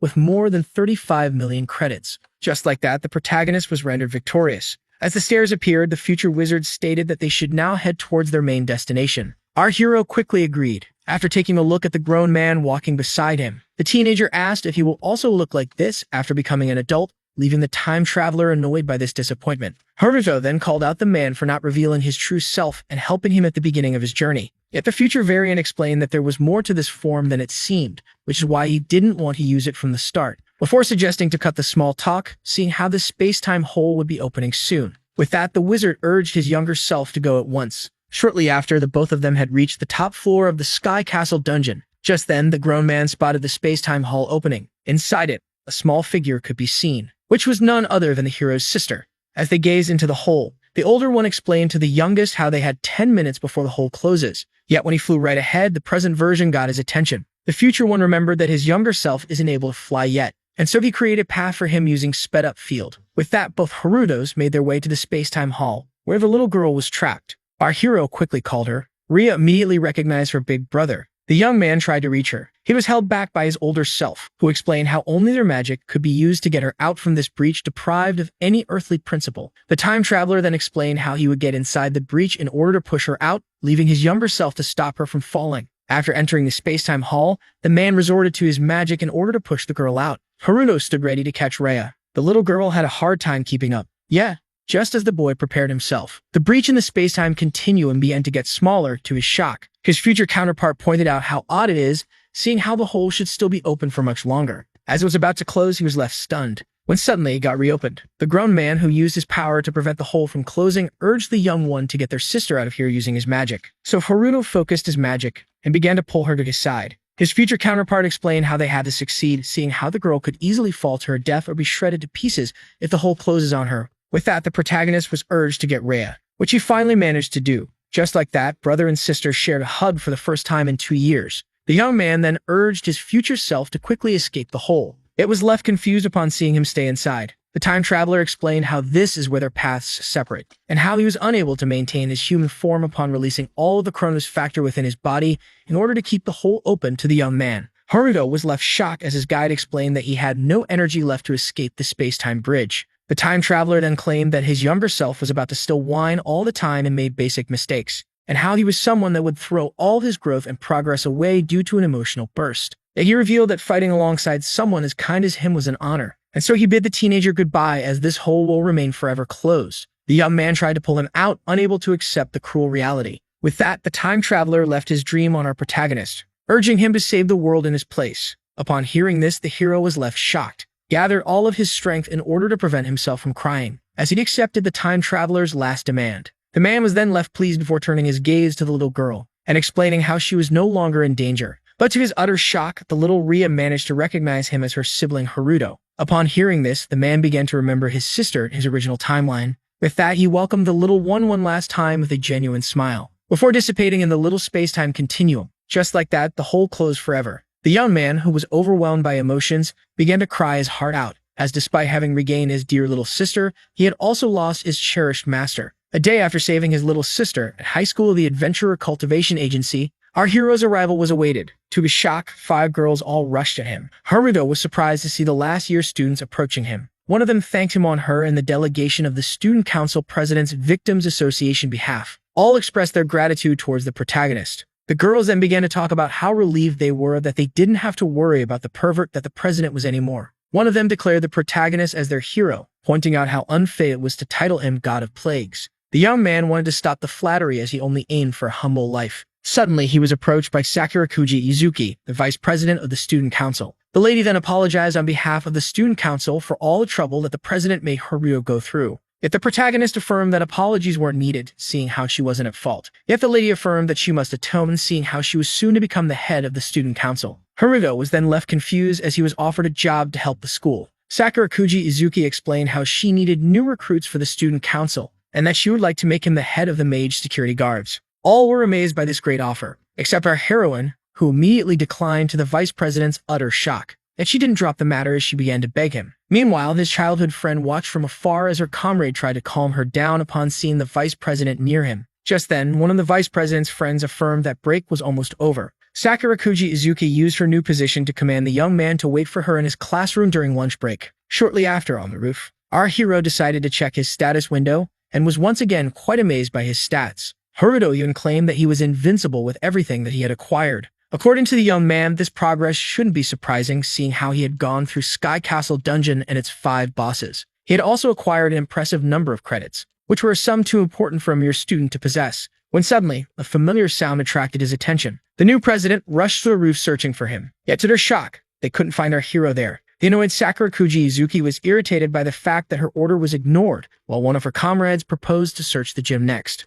Meanwhile, our hero ate his sandwich, while watching them from above. The young man realized that he needed to find a solution if the student council would keep on following him. He then turned to someone for suggestions, which was the talking plushie, who wasn't here anymore. remembering that the sarcastic presence was now gone. Later that day, our hero climbed the stairs to his apartment. With groceries in his hand, he opened the door. Haruto was left shocked upon seeing his sister complain about him coming home late. With that, the little one greeted our hero. The young man took some time to process the joyful situation. Before greeting his dear Ria back, an exquisite meal was prepared. Ria took pride as she presented the meal that she made to Haruto, who was left amazed. Just then, the little girl noticed the bag in his hand. Our hero had picked up the habit of buying such things from the grocery store. Raya then began to scold him, seeing how he should only buy necessities, before explaining how they needed to save some money, seeing how they were now two living in this house. Hearing this drew a smile on the hero's face as he agreed with his little sister. With that being said, the little girl warmly welcomed her brother. This left him shocked, as it reminded him of his master's last words. The young man affirmed that he felt great being home. Just then,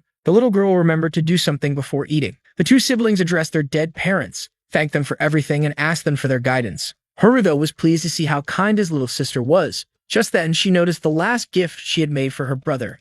She was amazed to see that he kept it with him these 2 years. Yet, the young man affirmed that it was only natural that he did. Ria affirmed that it was now summer. Yet, the hero claimed to be very sensitive to cold. Shortly after, the young ones began to eat their meal. Ria was very proud of herself to have cooked all this food. After that, Haruto took a single bite. The young girl eagerly awaited his reaction and was very pleased to see that the meal was to his taste. Our hero then revealed that he had given the government the necessary papers regarding his sister, claiming that they were wrong about her death, leaving her thankful. Ria vowed to work as hard as possible in order to catch up on all the study time that she had lost while in the space-time hole. Her brother then explained how she also had to focus on her ballet lessons. This intrigued the little girl, seeing how they needed to save money, yet the young man affirmed that it wouldn't be necessary, and that she didn't have to be anxious about it, seeing how they could now finance her ballet courses even after she has grandchildren. The young girl had a hard time understanding her brother's corny sense of humor. Before turning her gaze to the plushie and pointing out how everything was due to the time traveler, her brother affirmed that they should always be thankful for his sacrifice.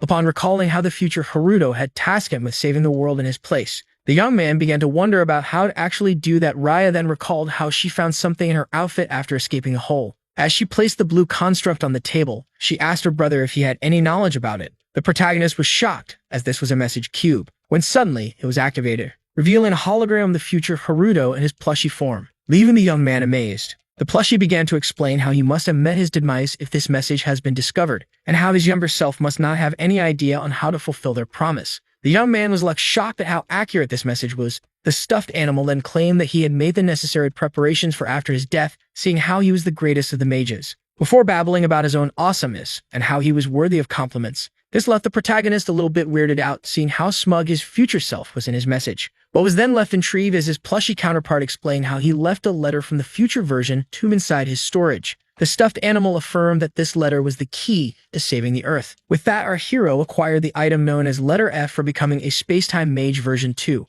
This left the young man utterly shocked. In the end, the plushie asked him to work hard even if he is not here to supervise him. After taking one last look at his mentor, our hero let out a genuine smile. His sister was intrigued, as in the message the stuffed animal had called him a savior. This stunned her with amazement and made her admire her brother even more. The young man tried to explain that it wasn't the case, and that it was complicated, yet upon seeing how intrigued she was, he had a hard time explaining it. Meanwhile, at the general headquarters of the Adventurers Guild in Marunouchi, Tokyo, on the highest floor where the 7 sages have their meetings, the chief of the Minato branch, Kurogane, also known as Iron, decided to aboard the next subject, as according to him, the death of the Chaos Dragon, the conquering of Sky Castle Dungeon, as well as the illegal entry of the Weapons Synthesis Lab, had all been committed by the same person, whom they must discover the true identity of. Sage 5, who was known as King of Kings, theorized that the said dungeon must have been equal to an S rank. This left Sage 2, Oracle Deliverer, who was known as Platinum, amazed as such a dungeon had been cleared by a single person. Yet the exalted magic swordsman Kiryu Muramasa,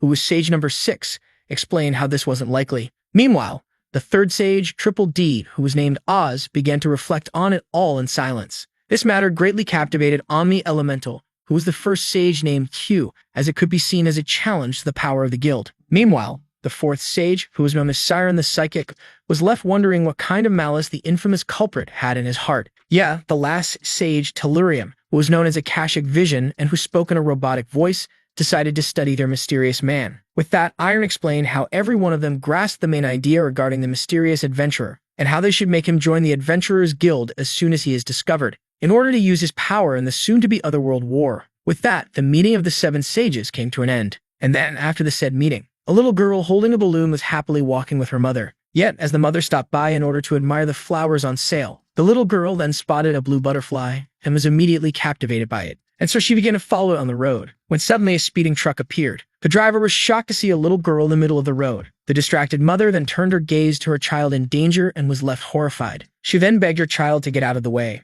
But it was too late and the little one had nowhere to escape. With that, the balloon had popped as a bloodstain appeared on the concrete. Just then, space-time magic took effect, leaving the mother intrigued. Right in front of her, along with her daughter that he had saved, the woman rushed to check on her child. Haruto, who understood how terrified the little lady must have been, reassured her that everything would now be okay. With that, he placed her back on the ground as she thanked him. The relieved mother then hugged her child, seeing how she was now safe. Our hero was pleased to have rescued the girl in time. As upon noticing the truck, he assumed that he was unable to help her, yet his space-time magic made it possible. And aside from losing the girl's balloon and drink, it was pointless seeing how she was now safe. Our hero felt glad to have helped someone using his own strength. The lady explained how she would properly show her gratitude, yet the young man explained how she wasn't forced to. Yet the lady insisted on thanking him before asking him about his name. Yet the protagonist refused to give it, seeing how he wanted to stay as discreet as possible. With that, our hero resumed his way and decided to speed up, seeing how it was almost time. Shortly after, our hero began to jump on the roof of the division of the Adventurers Cultivation Agency. After arriving at his destination, the young man looked down on the entrance, only to find the student council looking for him. Haruto was pleased to see that he had escaped them once again. Later that day, while in class, as the students were whispering to each other, the young man could tell for a fact that all were talking about him even without resorting to his magic. Meanwhile, his childhood friend began to think that he was now in a league of his own, just like once she stumbled upon him while leaving the Adventurers Guild. In the past, in the Metropole and Government Office of the Adventurers Guild in Shinjuku, a student claimed to be from the Cultivation Agency School in Nakano, which was none other than Rin Shinano, signaling the end of her B-ranked dungeon exploration. Yet as she made her way to exit the office, the man was left intrigued by the location of her school. The man asked her if one of her comrades was named Sikuju, leaving the girl shocked as she confirmed. So the man explained how the chief of the weapons synthesis laboratory had come up with a theory regarding weapon crafting that was given this very name. The girl was shocked as it was revealed how a student from Nakano was the one that helped him come up with that theory, which sounded foolish to the man. And this left Rin Shinano to think, wondering about the extent of her childhood friend's growth. Class was then ended, yet one of the students decided to talk about the exchange student that would arrive next week. Meanwhile, at lunch break, our hero sat alone on the roof, gazing at the letter that was given to him by his future counterpart. The letter explained how space-time magic was just a means for support, and that our hero's true power would lie in his swordsmanship skills, and then began to vanish, assuring the young man how he would one day understand why he was asked to focus on his swordsmanship. Haruto realized that his late master was as enigmatic as ever, seeing how he didn't explain much. Suddenly, a young man set foot on the school grounds, and immediately activated his skills, flash stride, and stealthy steps. With that, he began to move in the blink of an eye. The protagonist was suddenly left alerted, as he noticed a presence standing on the roof, so he quickly summoned his chaos sword and asked the intruder to unveil his identity. Yet the one in white, who had recognized him as the Anon, stated that he was here to seek his help. After turning to face him, the one with glasses affirmed that their world as they know it was on the brink of death. As the young man affirmed how they wanted to use the Anon's power, our hero was left alerted, seeing how he could only sense the one in white. After that, he approached him. He wasn't a normal hunter. Haruto demanded an explanation regarding his claim about the death of the world. Yet the young man affirmed that there was nothing to explain and that everything and everyone our hero loved would meet its demise. This left him shocked as he remembered his little sister, that he refused to believe it, seeing how he didn't know anything about the one in white, seeing how he suddenly appeared out of nowhere and began to throw ominous and cryptic claims at him. Haruto affirmed that this annoyed him, seeing how it reminded him of his late master. The hero affirmed that he would be the one in charge of his destiny and that he would do as he pleased. This made the one wearing glasses crack a smile, before showing our hero a picture, stating how it was a photo of his little sister. With that, the angered young man unleashed a powerful wave of energy. The other swordsman was shocked to see that this was fighting spirit, and that it was much fiercer than the average. This also left him amazed as the protagonist had everything he needed to be considered a swordsman. The one in white then reassured the big brother by explaining how his sister was safe, and that he only photographed her for background checking, before putting it on the blade of his master. Yet as he closed the distance between the two of them in the blink of an eye, the one in the glasses affirmed that he would surely cross the line if this would allow him to duel our hero, leaving him annoyed and angered. Haruto explained that the young man had no right to regret what was about to happen to him. Yet as he took his stance, the one in white affirmed that he had come prepared. With that, both swordsmen were now ready to face each other off. The one in white activated the skill Killing Intent, leaving the hero utterly shocked, seeing how it had deleted the Chronos factor around him. Due to that, the protagonist would be unable to predict his opponent's movement using magic. With that, the one with glasses decided to make his move, and in the blink of an eye, closed the distance between him and his opponent. The young man then explained that his skill doesn't showcase his murderous intent as the name suggests, but quite the opposite, as it allowed him to suppress his own presence as he tried to slash our hero. Yet the space-time magic user managed to dodge it at the last moment. As he installed a distance between the two of them, the protagonist began to think of how this skill was deleting the Chronos factor from around his opponent. Haruno found it ridiculous that the one in white explained his skill to him like some comic book character. Yet the katana wielder affirmed that he only revealed the mechanism of his power due to his absolute confidence regarding his own victory. And as he sneaked up past our hero, he explained how someone with no aura could easily have the first move on their opponents. The young man tried to move out of the way, but it was too late. With that, the one in white scored a successful hit and finally managed to slash him. But as the image began to dissipate, the young man was left shocked. Our hero, who had used the skill Avatar Replay, managed to sneak himself behind his opponent. Haruto tried to slash his confused opponent, yet he escaped at the last second. Seeing how he had missed left the young man very annoyed, as his opponent decided to take a few steps back. As the buttons on his chest began to fall off, the young man began to think of how he should have had the first blood and that what he had got wasn't an afterimage. The hero then used his skill, Quick Body, in order to speed himself up and immediately charge at his opponent. This left the man amazed by the strength of the unknown, before cracking a smile upon seeing how captivating it was. With that, both swordsmen clashed blades, as each of them was determined to be the victor over the other. The one with the glasses was eager to see what the protagonist, who was unable to see the Chronos factor, would do next. The clash of blades was suddenly interrupted by the skill stop chain cast upon the one with both swords. This maneuver caught him off guard. As to his shock, our hero charged up his fist before letting go of his blade in order to deploy the Chronos fist. Seeing how he was caught by surprise, the young man abandoned his katana in order to reinforce himself with the skill Steel Body. Just like that, the one with the glasses tanked a punch charge with space-time magic which knocked him a few feet back. Just like that, the young man had survived an imminent attack. The one in white was left confused as this punch was far more powerful than normal. With that, his suspicions had been confirmed as the protagonist, who was determined to win, was one of the awakened ones. And just as our hero began to think that his last punch had no effect, his opponent asked to suspend the fight, leaving him utterly shocked. The one in white apologized for bringing the little Ria into this, and that it was an incident on his part that will never be repeated. Yet Haruto had a hard time following. With that being said, the katana wielder picked up his weapon and decided to make his leave. Our hero tries to stop them as their duel was still not finished. The one in white affirmed that they shall continue it, but it will be at his school, and how our hero possessed one-of-a-kind potential, and how he hadn't yet reached the power level that he aimed for. With that being said, the one with the glasses proposed to Haruto to learn the mysteries of his sword at his school in order to gain more power. This reminded our hero of the letter sent to him by his master, urging him to perfect his swordsmanship. Yet he affirmed to his opponent once again that he didn't trust him a bit. Yet the one with the glasses affirmed that the second year should put his faith in him, seeing how he was more powerful. With that being said, he affirmed that he would be awaiting him at his school before making his leave. Just then, our hero noticed a piece of paper in his pocket and quickly realized that the one with the glasses had secretly placed an exchange permit between his school and the Azabu school during the duel, and that the mentioned institution in the permit was the school attended by the one with the glasses. This sneaky little maneuver to assert dominance left our hero very much irritated. Shortly after, the man began to think about his recent opponent and how powerful he was during their face-off. He was determined to help expand his potential before he could be manipulated and sacrificed by the 7 sages. The one with the glasses planned to use our hero's power to orchestrate a coup against the 7 powerful mages, as he was determined to ruin Iron's plans. Meanwhile, our hero carefully read the paper regarding the student exchange program, which explained how it would last a month, where one needed to be from the agency schools to participate, and how student council members would receive elite treatment. But just then, rushing footsteps were heard. Sakurakuji Yuzuki, who had finally found our hero, was determined to make him join the council. The young man was pissed by her arrival and offer. The girl paused for a small moment in order to process what had just happened, before expressing how shocked she was. 7 days later, at the Azabu High School division of the Adventurers Cultivation Agency in the Minato district, the student council president expressed how pleasingly surprised she was by our hero, seeing how he had agreed to join her in Azabu after becoming a member of the student council.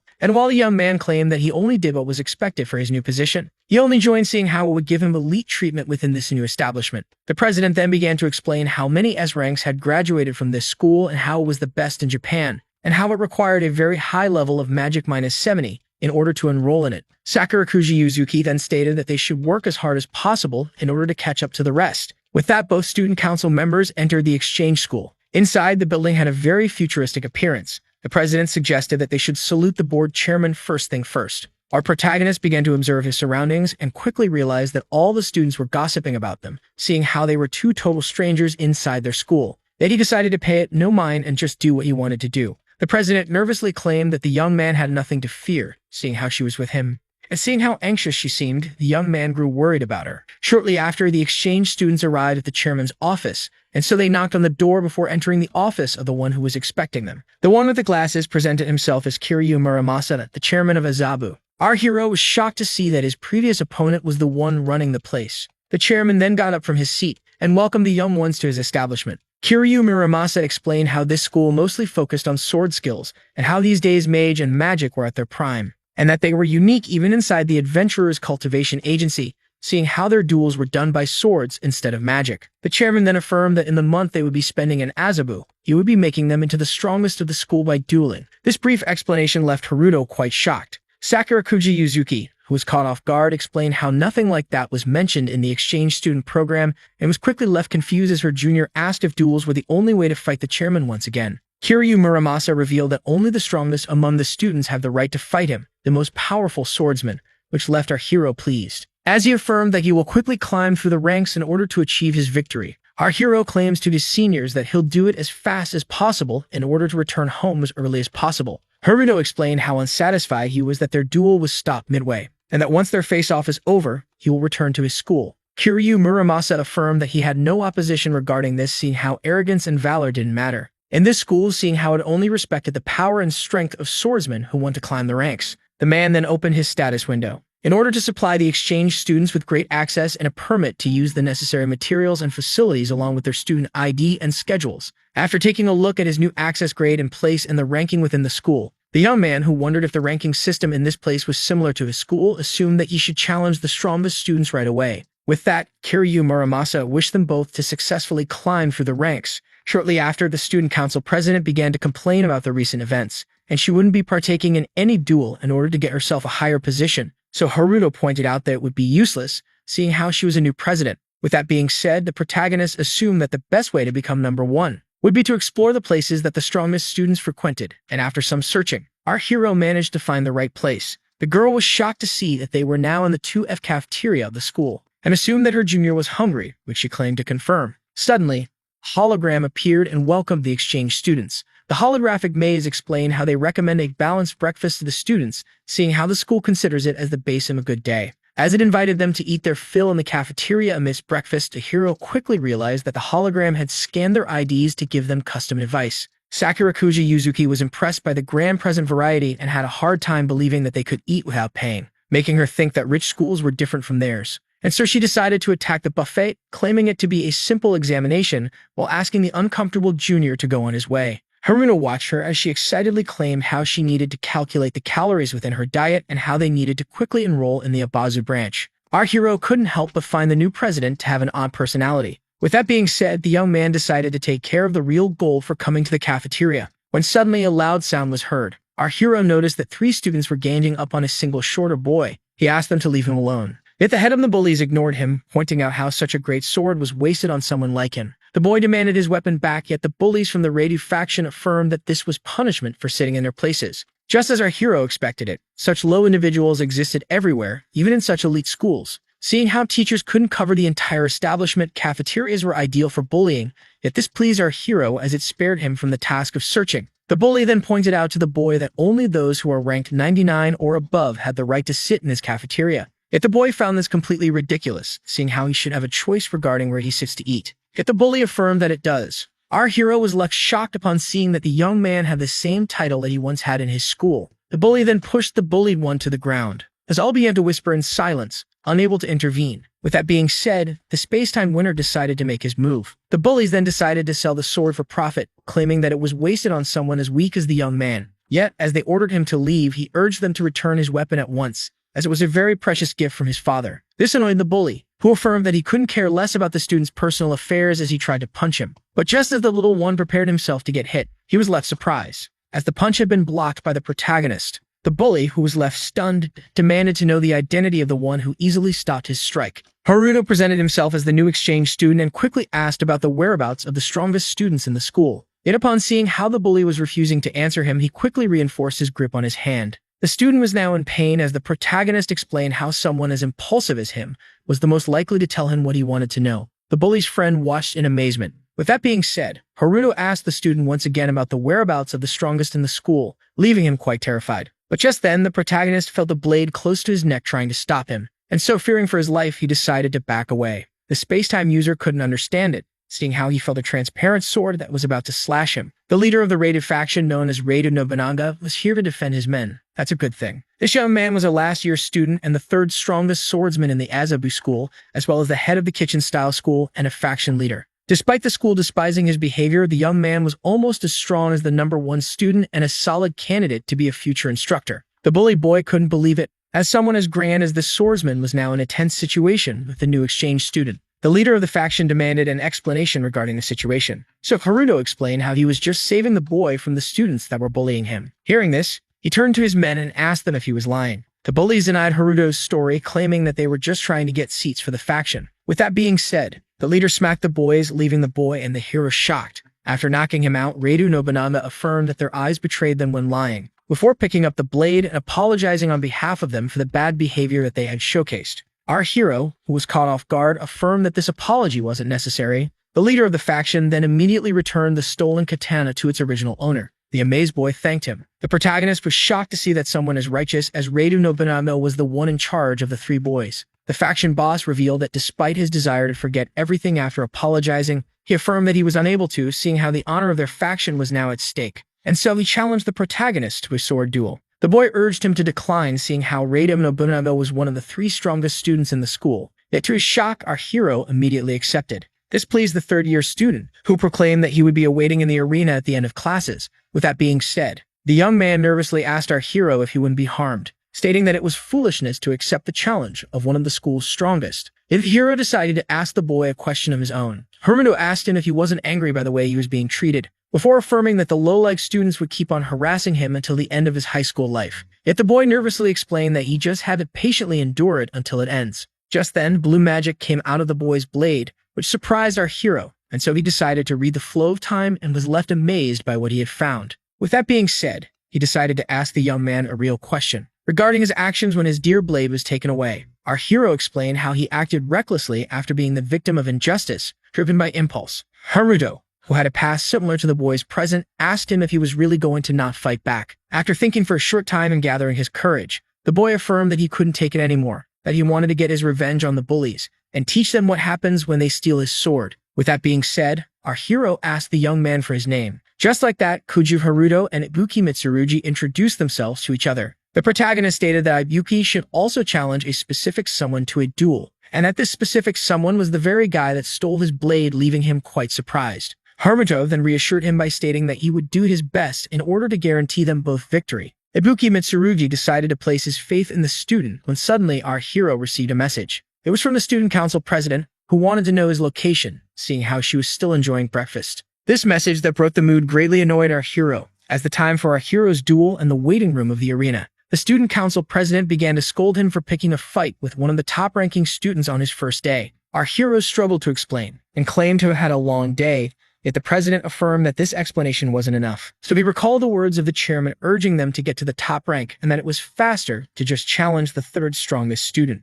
Haruto revealed that he plans to become the #1 student, defeating the chairman and finally returning home. Ibuki Mitsurugi was deathly shocked by our hero's ambition. He had a gut feeling that he could very well accomplish it. The boy explained that if he manages to win, he will be the first student ever at the Azabu school to defeat the chairman, which will probably allow him to acquire the legendary skilled cube, leaving our hero quite intrigued. According to Ibuki Mitsurugi, the chairman who had created this school had placed the mysteries of the sword that he learned inside one skilled cube. This left our hero shocked, as he remembered how he was invited to be taught the mysteries of the sword in Azabu by Kiryu Muramasa himself. The space-time mage asked about the nature of the cube, so the boy explained how it contained the skilled dimensional slash that only the chairman had mastered, leaving our hero quite shocked by the name of the set skill, stating how it implies the ability to slice through other planes. Ibuki Mitsurugi affirmed that this was what the rumor says, yet none had ever seen this skill in action. President Haruto assumed that this would be his key to saving the trapped future Haruto. With that being said, he was now more than ever determined to achieve victory. With that, a burning fighting desire sparked in our hero. Yet at the start, he wanted his new friend to be the first one to duel.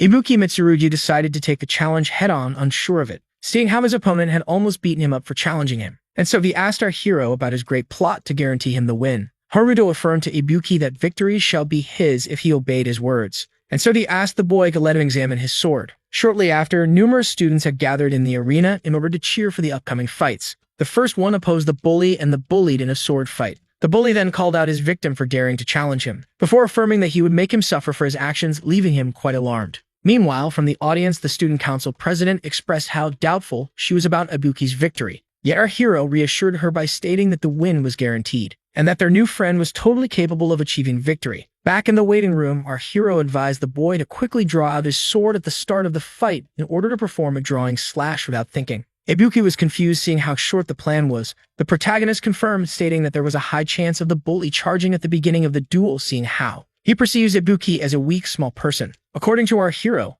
the bully must think that he will achieve victory by scaring off his opponent, which is why they will use his way of thinking as an advantage to gain the edge, which shocked the young man. Our hero then urged him to keep his eyes open, seeing how hitting the target was a must, before stating that this should guarantee the young one victory. Haruto asked his new friend to have faith in him. With that, Ibuki agreed to leave his faith in the hands of the exchange student. The protagonist was certain that his new friend could win against his bully. Meanwhile, in a room above the stadium, the chairman watched from afar. With that being said, the duel between the bully and the bully had begun. The duel was about to start. Ibuki Mitsurugi, the second year, who was ranked in the top 3,500, faces his bully, Kinju Kentaro, a second-year student who was ranked number 153 within the school. The bully then affirmed that after his victory, they will continue their relationship as it is. The young man gathered his courage, clenched his fist in frustration, and affirmed to the body that he just insulted to be the victor, and that he won't have the right to harass him ever again. This quite angered number 153. While the exchange students watched closely, despite his doubts and fear,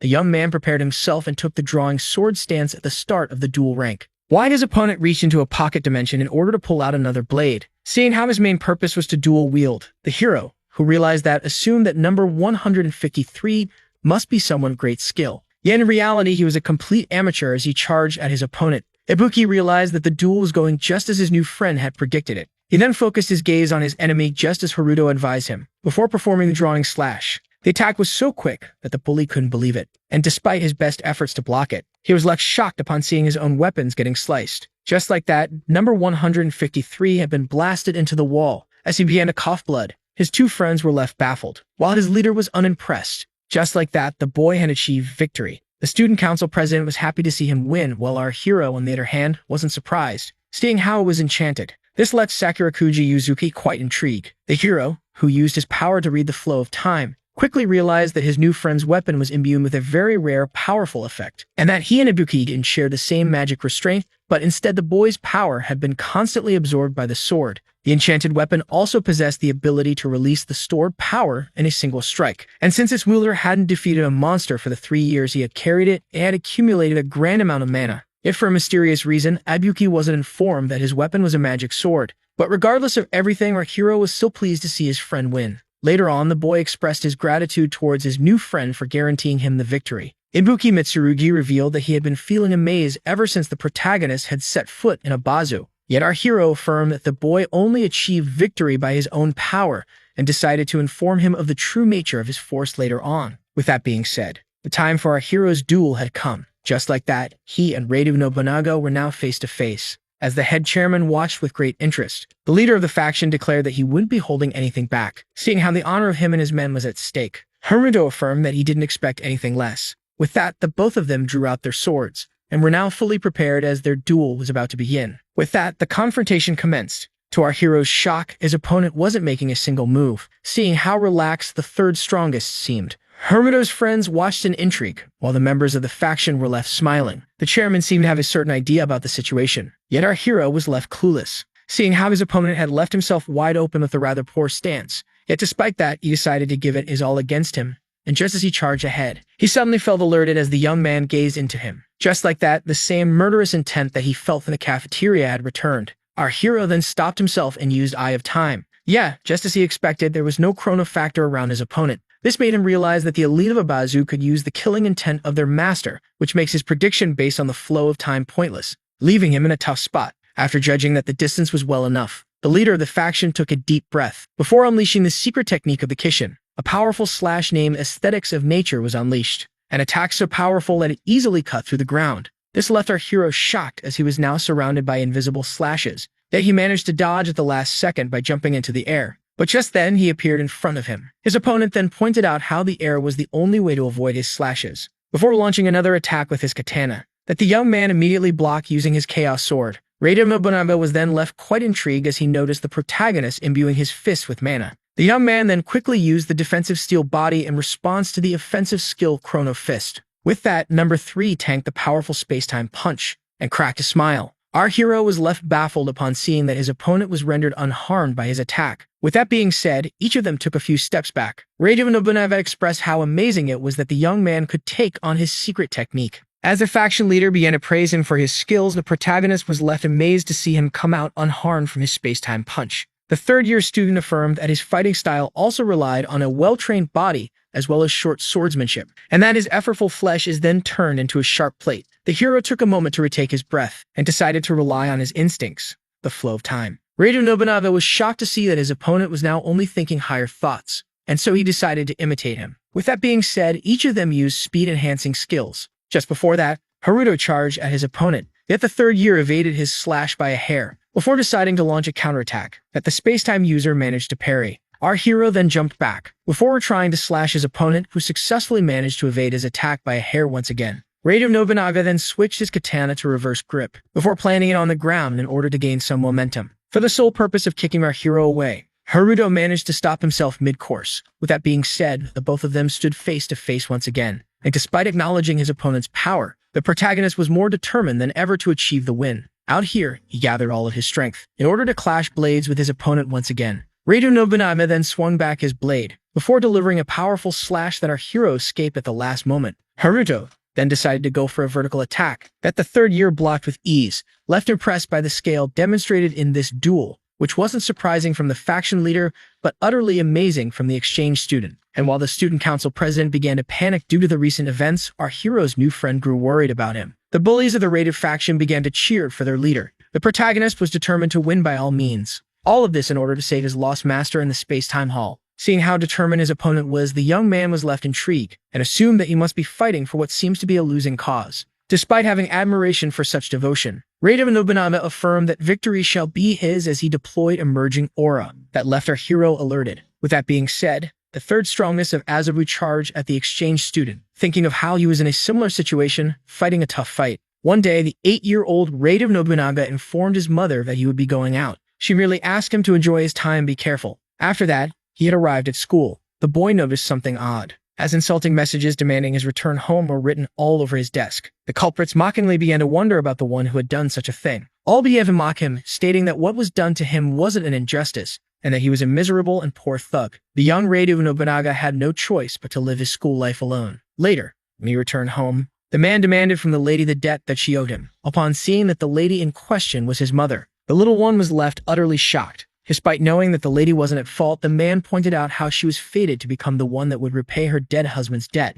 The young boy's mother asked him to have a little more patience and give her more time so she could find a solution in order to get the necessary funds. Upon hearing this, frustration began to fill little Rada Nobunaga's heart. Later that night, the same boy began to train on a punching bag, as he was determined to gain more and more power in order to get out of this miserable life. A few years later, Rada Nobunaga delivered a powerful punch to his opponent. Just like that, he had easily won the boxing match. Shortly after, the boxer thanked his manager for giving him his share of the rewards. Despite now having a job, the young man was still obsessed and in pursuit of power, seeing how to him it was the only way to shield his dear ill mother. And as he began to think that he would do anything in order to gain more power, he suddenly stumbled upon a mysterious someone that recognized him as the junior high school student and the champion of the underground illegal boxing arena, Rada Nobunaga, leaving him intrigued. The one in white explained how, upon witnessing the young man fight, he judged that he was wasting his physical prowess in such a place, leaving him angered. But just then, attention was captivated by the chairman who put his all for money for the sake of his mother. This filled the young man with a rage like none before. Yet the man cracked a soft smile and invited the young man to learn swordsmanship at his school. The boxing champion was intrigued upon learning of the Kishin style. According to the one in white, the techniques of the Kishin style were perfect for martial artists,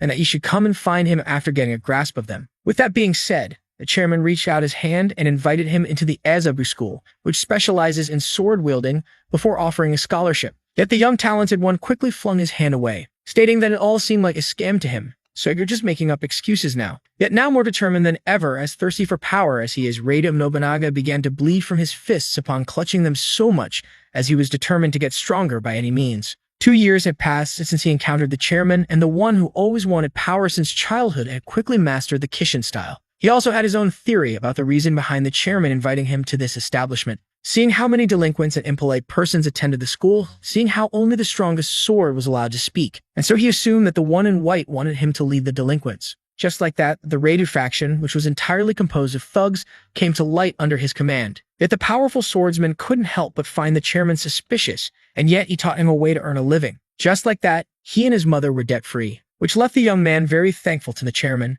Radom Nobunaga was also aware that those outside their minds perceived his men as some sort of low lives. Yet to him, they were just delinquent who lived like a thug that he could have become. For this whole reason, the third-year student was more determined than ever to achieve the win. This display of determination surprised our hero. His opponent then used Scenic Beauty, a secret technique from the Kishin. This allowed him to turn the tides of the battle. The protagonist found himself in a difficult situation as he was about to lose his duel in a contest of strength on seeing how much power Radu gained so suddenly. Haruno had to admit that the faction leader was like none he ever fought before, and that their clash of blades revealed that Radom Nobunaga was an honest person. The space-time user, who couldn't use his Eye of Time, had no choice but to rely on other means, and so he decided to have faith in his own power, as well as his blade Chaos Sword, which had been with him all along. Just like that, an aura equal to the katana wielders appeared in the arena. As he placed all of his strength in this strike, he couldn't help but remember the words of the letter affirming that the sword was the key to their strength. The faction leader was shocked to see his opponent cracking a smile. With that, the swords stopped pressing against each other. Radom Nobunaga couldn't bring himself to judge the young man, seeing how he was also enjoying their confrontation, and so the both of them charged at each other once again, causing an explosion due to the clash. And while all were left shocked and fearing for the one they were rooting for, the chairman watched closely, waiting for the results to be unveiled. At first, both were standing, but just then, it turned out that the third-year student had been slashed and his weapon had been broken. This left the faction leader utterly shocked, seeing how his katana as well as his steel body had been slashed, leaving him no choice but to acknowledge the power that our hero was wielding, and that it could be far stronger than the one in white as he fell to the ground. Just like that, and to the student council president's shock, the protagonist had won the duel. The tired hero then looked at his opponent, as his thugs rushed to heal him. Meanwhile, the board chairman admired the young man who had defeated the third strongest in his school by resorting to techniques and skills. This made him certain that our hero was an awakened one and was perfect for taking down the evildoers who had been dwelling in Azabu for so long. Meanwhile, the young man began to tremble due to his recent sword duel, as there was a joy like none he had experienced before. Then our hero was left surprised, as Radom Nobunaga and all of his faction stood in front of him. All then apologized to him at once. Yet he turned to Ibuki, who also agreed that this was too much, and that an apology wasn't needed. Radom Nobunaga thanked them for their comprehension, before surely affirming to our hero that being defeated sometimes filled him with joy. Our hero was left baffled upon seeing how fast his last opponent changed from apologetic to energetic. Just that he noticed that the gazes of all the students were upon them, and so he quickly searched down the faction leader in order to not attract much attention. The third-year student affirmed that he didn't need to do him like that, revealing that if our hero ever found himself in a problematic situation, he was free to ask his faction for help, seeing how they will surely come to his aid. The shocked young man accepted the kind offer. Haruno decided to call the Raided faction if he ever found himself in trouble. The next day it was revealed that while human crime was decreasing, monster destruction was increasing, forcing the authorities in Japan to work with the Adventurers Guild. And that, to the Adventurers Guild's statistics, the Japanese economy had seen a steady growth rate since the appearance of the dungeons 3 decades ago. Our hero decided to go on his way. The newsman revealed that their country had resorted to numerous facilities to make hunting equipment, as all who sought to roam dungeons were Japanese. With that being said, the little sister handed her big brother his lunch, leaving him thankful, as the news explained how this was the third economic rise in their country after a big disaster. Ria asked her brother if he would be attending the other school today, first stating that he was part of an exchange program. His little sister wished to visit the elite school, assuming that it must be very fancy. Yet to her shock, her brother revealed that despite looking new, its inside leaned more towards tradition. Raya then pointed out how enjoyable a normal school life must be. This shocked the protagonist, as it made him remember that today is his little sister's first day at middle school, which Ria confirmed she needed to make up for the lost time at her elementary school level. With that, the boy, who was determined to make his little sister happy, stated that he would support her, stating that they both should work as hard as they can. Later that same day, while walking to school, Haruno noticed a conflict between a boy and a girl who urged him to release her. The young man was having none of it, seeing how he had spent too much on her. Just then, the crowd recognized the girl as the successful influencer Milulu, who was a soon-to-be singer with countless followers, who seemed to be in a conflict of some kind with the boy. Haruto chose to stay out of it. The boy then tried to stop the girl, who began to run away, stating that she never wanted to see him ever again. Yet as the influencer mocked him, he tried to warn her that she was standing right next to a hazardous and newly uncovered dungeon. As Milulu realized the danger she was in, a monster began to make its way into the real world. A giant monster appeared out of the portal, leaving the girl utterly shocked. Milulu was now in front of the subjugation rank Imperial, a beta-class monster designed for destruction that requires a raid level of 1200 to fight. The monster then gazed at the girl, who was terrified by his presence. While some were confused by the presence of a monster outside of the dungeon, others realized that it was a migrating species. But in the end, all decided to run as fast as they could. Milulu, who was the closest to the monster, was left petrified. That slowly began to approach her, and while everyone assumed that this was the end for her, a quick, swift movement then occurred, and just as the Imperial Centipede launched its attack, it was suddenly sliced. The monster was now decapitated. All were left confused. Our hero managed to rescue the girl at the last minute. As she opened her eyes, Milulu was left shocked. The boy then placed her back on the ground and urged her to escape immediately. Milulu was still amazed.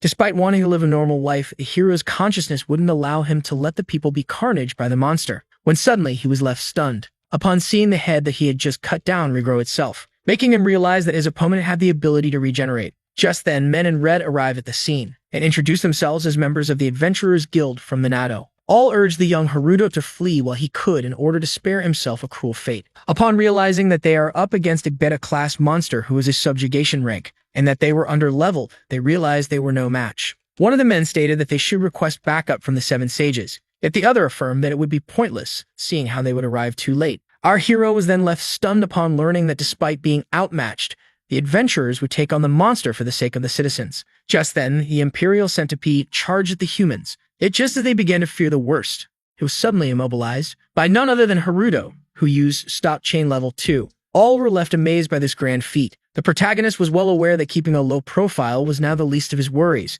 and so he decides to use the full extent of his power. Hello and welcome, as well as level 3 of Quick Body, in order to charge up the monster. But just then, the Imperial Centipede launched a powerful liquid at our hero, only for him to quickly escape, bending over it. The young man decided to limit the destruction as much as possible, seeing how the last attack was poison and acid at the same time. But just then, he noticed that the S-rank monster was about to bite him. Just like that, the protagonist found himself in the jaws of the giant monster. Yet the beta class was less surprised upon seeing that his latest victim was suddenly vanishing. The hero had used Avatar Replay in order to save himself, explaining how this was a copy of the recent past him. With that being said, he decapitated the monster once again. All were left amazed as the S-rank monster fell on the ground. Milulu was particularly baffled. That being said, the young man landed next to the corpse and resorted to his space-time magic in order to cast Material Rewind upon it in order to forbid it from regrowing its head. Just like that, the monster was finally defeated. With that being said, the protagonist had taken down the first centipede head out of the starting 8. The hero firmly grasped the scale sword and stood ready.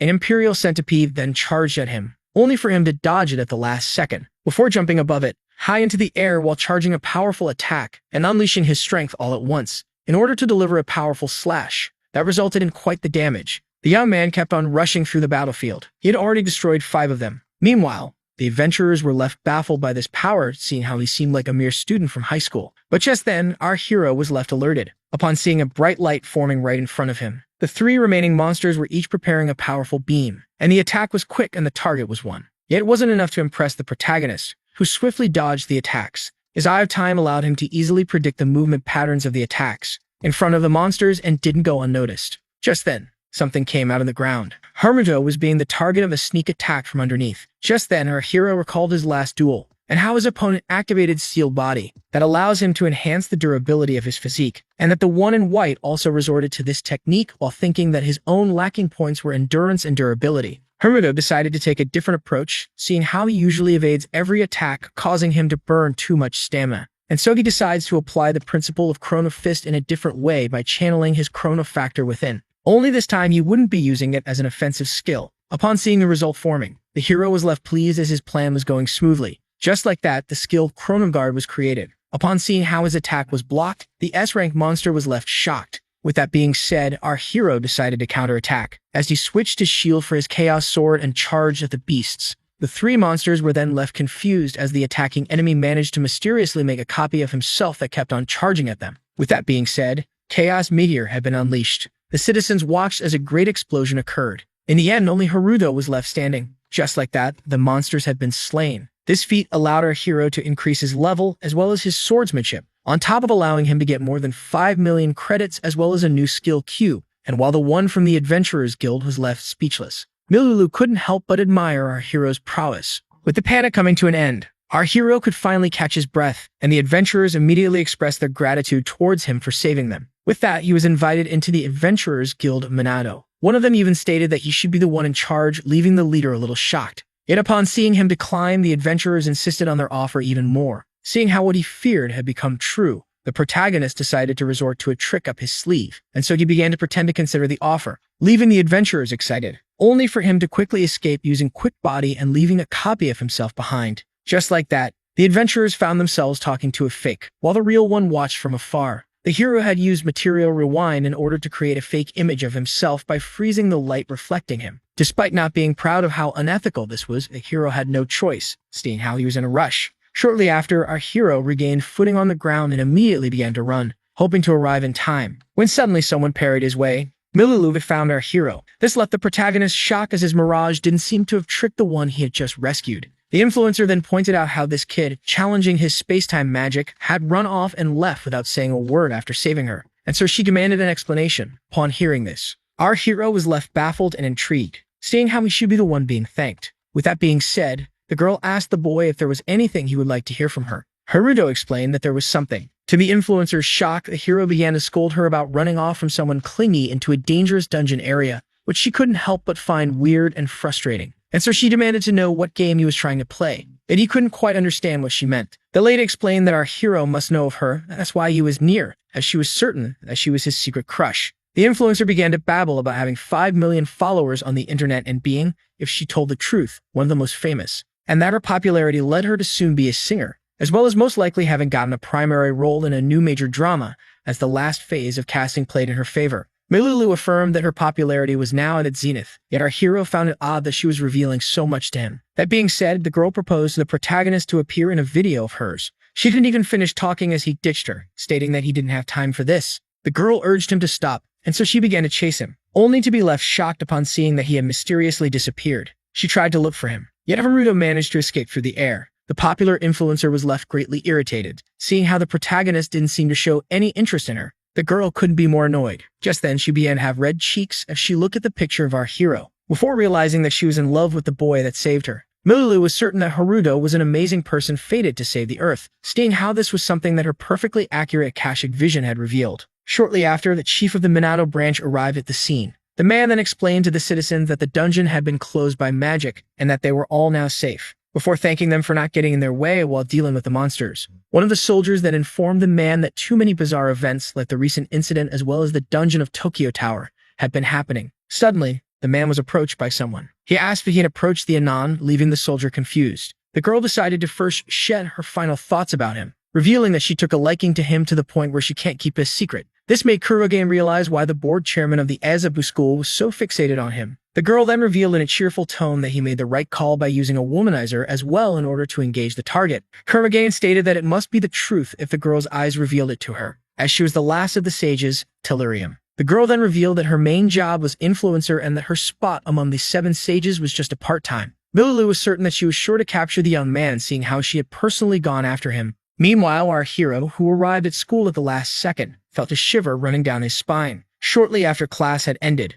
Ibuki arrived searching for our hero, who quickly waved back. Haruto thanked his friend for giving him a tour of the school, so the boy explained how his family urged him to quickly repay his debts. But just then, someone approached the protagonist. A blushing girl shyly handed him a letter. The hero was intrigued, yet decided to express his gratitude. His friend explained how, due to the school's preservation of tradition, despite using the latest education program, love letters were still popular, and how, due to his victory over the third strongest, all including him were left amazed by him. Ibuki then explained how this girl had won the school's last year beauty contest before asking about whether or not he would accept her feelings. Haruto decided to reject them, seeing how he had more trivial matters to attend to. This shocked the young man, seeing how he rejected someone of her position. With that being said, the both of them went to the last destination of the school tour. The protagonist had arrived at the Modern Dungeon Research Society, which was his new friend's club. The hero looked in intrigue, and the only member of the club was happy to announce that he was the president. Haruto asked Ibuki if he actually enjoys the club, which he excitedly affirmed, explaining how there was always something new to discover, like the hidden room inside an old F-rank dungeon that is now being investigated.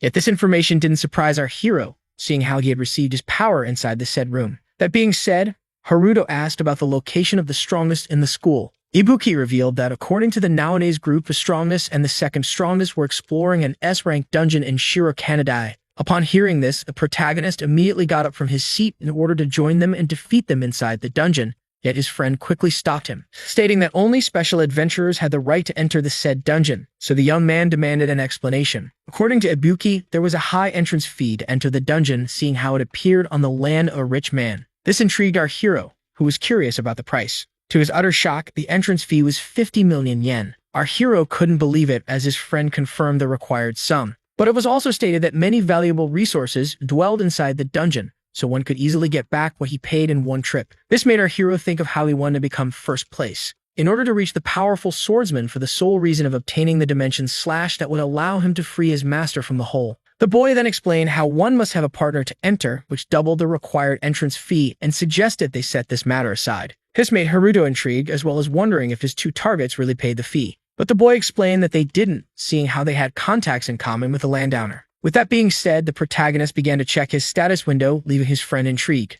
Our hero was almost 1,200,000 short to pay the entrance fee for a single person. So that being said, Ibuki proposed to wait for number 1 and number 2 outside of the dungeon. But the hero affirmed that they should head for the dungeon immediately, and that he will surely secure the required sum. This left his friend baffled, seeing how they needed 100 million yen. To his intrigue, the protagonist stated that he would now use something up his sleeve, and so Haruto asked Ibuki to follow him, as it wouldn't take much time. Later on, our hero was in front of Mikado Technologies, and while the boy was left intrigued, his friend asked him to just tag along.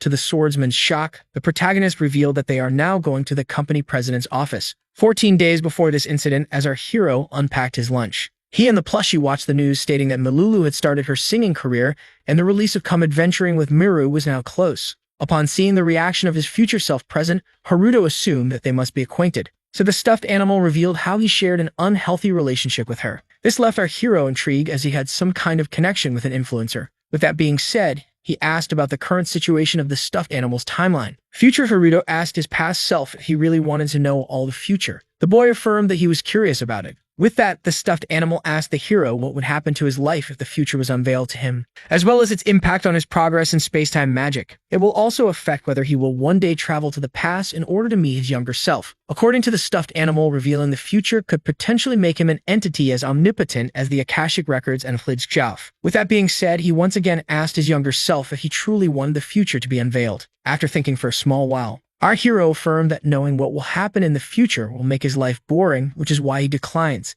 as he was determined to live as he pleases. Yet he then reached the plushie and decided to talk about trivial matters like the supposed death of his childhood friends, before torturing him and urging him to let him know in advance. The powerful wizard had no choice but to accept, when suddenly they were interrupted by a newsflash regarding Mikado Technologies having financial issues due to its failing recovery elixir Omega Potion, seeing how it needed an element that wasn't found yet. Present Haruto was intrigued, as his future self pointed out how Mikado was currently at this particular stage. With that being said, he decided to unveil a trivial matter to our hero, just like he asked. The young man was intrigued to see the plushie playing with his window panel, so the toy revealed how the said missing particle on the news was in fact the Chronos Factor, to his utter bafflement. According to the stuffed animal, the potion that can cure one of any harm needed the Chronos Factor, seeing how it rewinds the patient to his healthy state, and that Mikado was an honest company that he will supply with the necessary data in order to make it a future powerful support for our hero, seeing how they will do anything to repay the favor they had granted them. This left the toy wondering about the kind of payback that they will receive from Mikado. Back to the present day at Mikado Technologies. In the office of the company president, the man was glad to see our hero arriving, as he was none other than Mikado Kasuke, the CEO of the company. The man quickly assumed that our hero was here to get his reward, which was his part of the profits regarding the crafting of the Omega Potion, which is 500 million yen. Ibuki was left utterly shocked by this immense sum. The protagonist affirmed that he will repay the president, but the president of the company stated that he will offer him as much funds as he desires. seeing how the data he had sent them regarding the Chronos factor were the main reason behind the successful creation of the Omega Potion. This allowed his organization to rise once again after being grateful. With that being said, he presented the first model of the Omega Potion to the two students, stating that they had avoided several rehabilitation laws at the last moment and that they had a heavy demand on this product. With that being said, the CEO transferred our hero the money and urged him to pass by once again, seeing how much Mikado Technologies was indebted to him. The boy couldn't help but express how amazed and impressed he was by the exchange student, leaving him very amused. With that, the protagonist stated that they should join the first and second strongest in the S-rank dungeon. Shortly after the entrance of Shira Kanadai S-rank dungeon, our heroes stood in front of the gate. Haruto had successfully paid 150 million yen at the entrance. The young man had his doubts, seeing how he wouldn't be able to repay our hero, yet the protagonist didn't care, stating that his friend's presence was enough as payback, and that this also goes for the confused student council president who was brought as a healer. Haruto urged Ibuki to not talk about the entrance fee in front of the president, seeing how upset she would be. Yet just as they were about to enter, Milulu suddenly appeared and clung to our hero, leaving both of his allies utterly shocked. The girl tightly held our hero's arm. She then affirmed to the annoyed protagonist that she wouldn't be leaving him. Seeing this made Sakura Koji assume that our hero was using the student exchange program in order to have some wild relationships. But just then, Ibuki realized that this girl was the famous influencer. Haruto then quickly freed himself from her grasp and demanded to know the reason behind her presence. So Milulu began to brag about being an excellent detective and that she started her career as an influencer who roams the dungeon as well as an idol, which our hero was unaware of. This pissed off the girl, seeing how he was unaware of this detail before stating that it was her followers who alerted her of his presence in Shira Kanadai,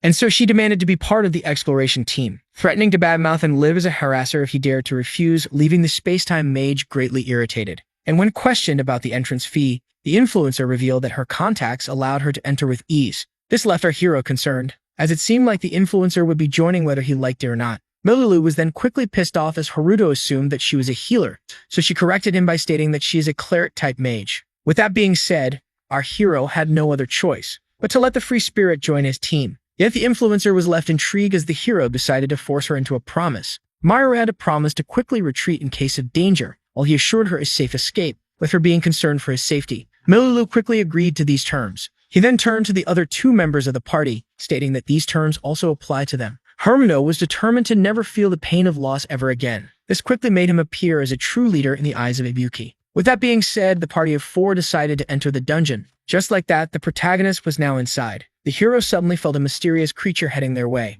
and so he asked Ibuki about the nature of the monsters. There was an angry flying sea serpent who had the ability to kill a man with just one venomous bite. The other one was the A-rank Giga Giant, one of the strongest types of Cyclops, who would continue spreading destruction until nothing remained in his path. The third was the A-rank Evil Mantis that releases vacuum waves using its powerful legs in order to create slashes. Upon hearing how each of their opponents was powerful, the student council president was left worried, and while the hero understood it all, his friend proposed to retreat, seeing how facing such powerful enemies in an S-rank dungeon is a bad idea. And so Haruto asked his party to be wary as he takes care of the monsters. All were left shocked as the young man charged right in. He then apologized to something for keeping it chained for so long, and that it now had permission to roam free. This was none other than his summon, the sacred beast. All were left impressed by the appearance of Cerberus, and so the beast of light and the horde of flying sea serpents charged right at each other. The three-headed hound then prepared his breath attack. He quickly launched it at the attacking horde, and binding the power of the mighty beast with his sword, our hero successfully managed to slay the numerous monsters,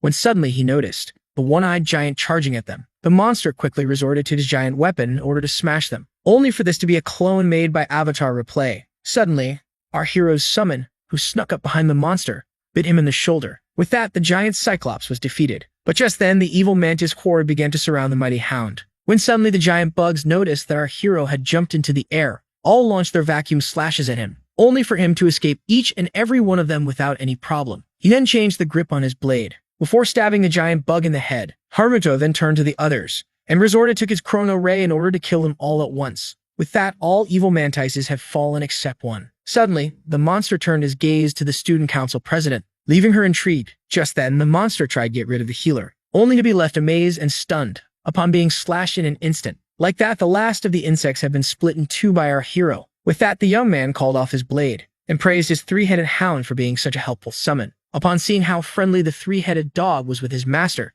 the two students were left intrigued, while the influencer couldn't help but find it adorable. With that, the protagonist stated that they should go further into the dungeon, Shortly after, our heroes found themselves in front of two paths, unable to exactly tell what path the strongest and second strongest of Azabu had taken. Yet the protagonist affirmed that there was a way, and so he decided to use his newest space-time skill, called Retrovision. After fighting the Imperial Centipede on the street, the hero managed to put his hand on a new skill cube. This allowed him to give a new shape to his space-time magic. With the skill Retrovision, just like that, the room began to change as a counter appeared. All looked amazed as the counter began to count backward as the recent scenes began to replay and reverse. The president and the second-year student were intrigued by these reverse scenes. Our protagonist was well aware that using the chrono factor could allow him to replay scenes that had already occurred, which was the purpose of his newest skill. The seventh sage stated that this was only natural for someone that she observes. Our hero was searching for the rank 1 and the rank 2, and after rewinding 8 hours and 20 minutes, he finally noticed some students wearing the Azabu uniform. The space-time mage had finally found his desired opponents,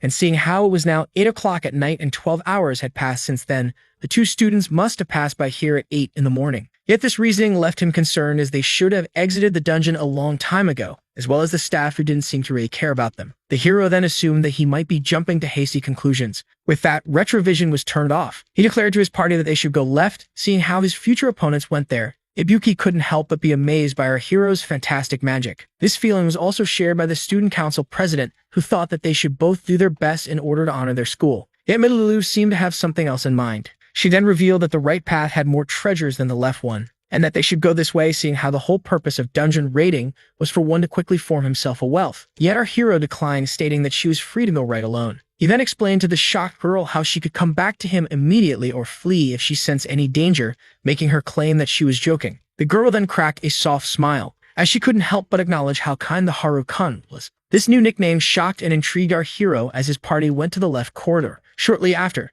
the space-time mage found himself killing a giant wolf, while his friend was going up against moving skeletons. The president was casting powerful spells in order to strike flying enemies. To our hero's bafflement, the influencer stood by and began to encourage the other two members. Shortly after, the party found itself being attacked by goblins. The hero quickly drew out his chaos sword and killed one of them, when suddenly he noticed that the one he had missed was charging at his friend, and so he urged him to have faith in himself as he was totally able to win by using his technique. The alerted young man quickly realized what the exchange student was talking about, and so he took the stance of the drawing slash, waited for the right moment as the goblin attacked him, before unleashing his strength all at once, in order to slice the monster in half. Ibuki was particularly proud of himself for having slain a monster alone. Our hero affirmed to the young man that this was his true strength, leaving him very touched and thankful for everything that he did for him. The space-time mage was well aware of the magic blade constantly absorbing magic from the defeated high-level monsters, which guaranteed his friend's growth. Shortly after, our hero used his Eye of Time. That quickly made him realize that rank 1 and rank 2 entered a room and never got out. The party was now standing in front of an ominous door. Haruto declared that they shall enter at once. Upon seeing how different the door was from the rest of the dungeon, the party quickly realized that behind it was the boss of the dungeon. The protagonist decided to enter the room of the S-rank dungeon boss, unlike what he had originally planned. Upon opening it, the young students were left amazed, as the two strongest students in the Azabu school, Shikigami and Rusaki, were lying on the ground defeated. With that, the party then looked up, only to find a black, stormy mass roaming above their heads. It then began to take form as it landed on the ground. With that, a childlike figure was formed on the battlefield. Its aura was mysterious, and its power was ominous. All were left amazed as this child monster was supposed to be the strongest in the dungeon. This intrigued the 7th sage, as according to the database, a dragon should be the boss of this dungeon, and that this kind of monster was never seen before, even by the 7 sages. As the monster revealed its teeth and began to roar, it turned out to be the ruler of darkness and a subjugation rank, the hidden boss of the dungeon. Upon seeing his attack power, the student council president urged the leader to retreat, seeing how they were outmatched, yet Buki stated that they were trapped. With that being said,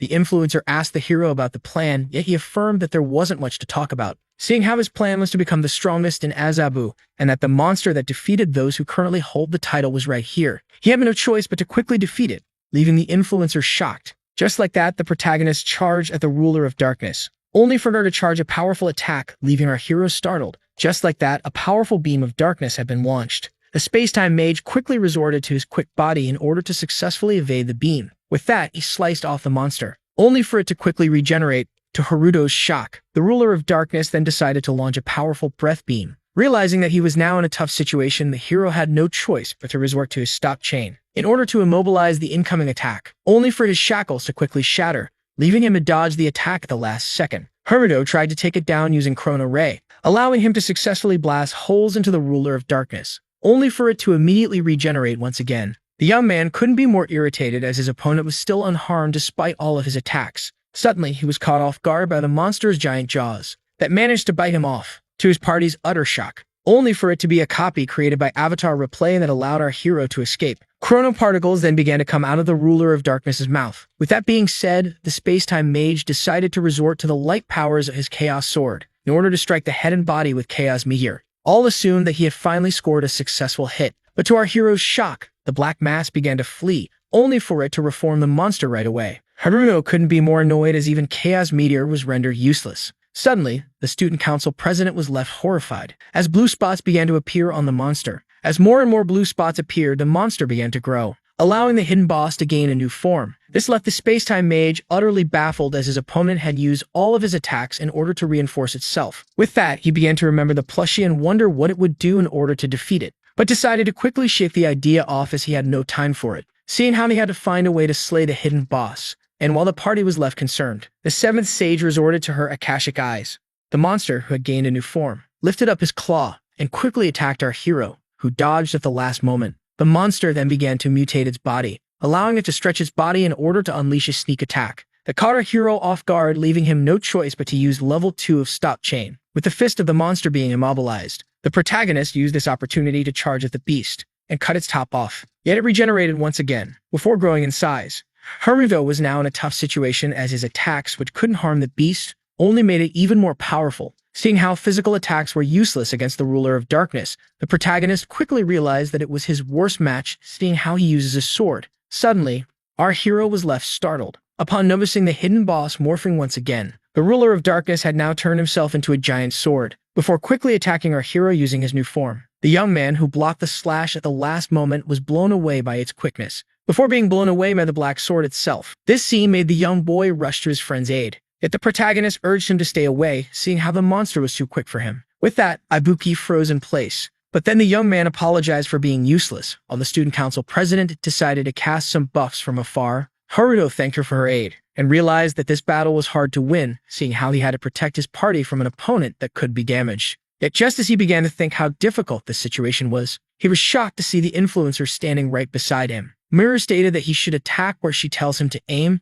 yet the hero was having none of it as he urged her to stand back like the others. The girl affirmed that she was perfectly safe, seeing how she was much stronger than what her appearance implied. This confused our hero, as she cheerfully stated that he should be able to grasp her true power, and so he decided to use his Eye of Time on the influencer, which shockingly revealed a powerful light behind her. The lady then affirmed once again that he should attack where she tells him to, as she had been closely watching his confrontation with the hidden dungeon boss. The lady revealed that her powers allow her to precisely study anything she takes a look at. After gazing into the monster, Akashic Vision was activated once again, which gave the girl a detailed description regarding the ruler of darkness as well as his strengths and weaknesses. With that, Muru summoned her magical lamb. The girl asked the summon for a way to defeat a shape-shifting glue-like opponent such as the S-rank hidden boss. So the creature explained how there was a core controlling the shape-shifting within the monster, and that the only thing able to accurately detect it was the undiscovered substance known as Chronos Factor. The mention of the shady element piqued the summoner's curiosity. The lamb then revealed to her that our hero possesses magic that uses the undiscovered substance,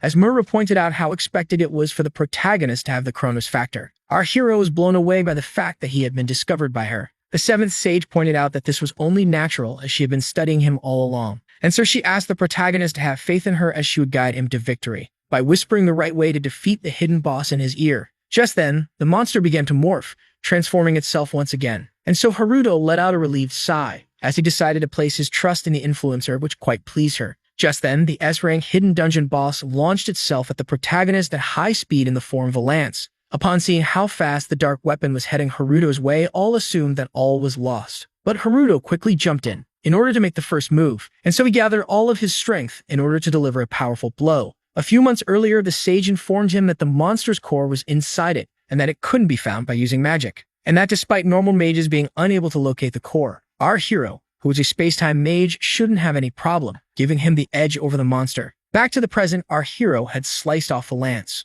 only for it to begin changing form, leaving our hero in a tough situation. Suddenly, he noticed something coming his way, which was none other than the lance that thrust at him. Upon seeing this, all were left shocked. The young man was now in pain, yet was left pleased seeing how everything was going according to plan. And while his friend couldn't be more intrigued, the influencer was left enthusiastic. The space-time mage could use the situation in order to carefully observe the insides of the ruler of darkness. And so after gathering some Chronos factor into his fist, he punched the monster. And after wandering some time in it, he had finally managed to put his hand on the monster's core. After firmly grasping it, the only remaining task for our hero was to reverse the flow of energy delivered by it. Yet the monster reacted quickly by creating small copies of itself in order to stop our hero in multiple spots. Yet the young man wasn't impressed by such weak attacks, and with that he used material rewind on the hidden boss. With that, the lance became once again a sword, before taking the form of a monster and, in the end, returning to its original state. With that, our hero resorted to stop chain in order to immobilize the powerful creature in its infant form. Just like that, Haruto had now the chance to finish off the ruler of darkness.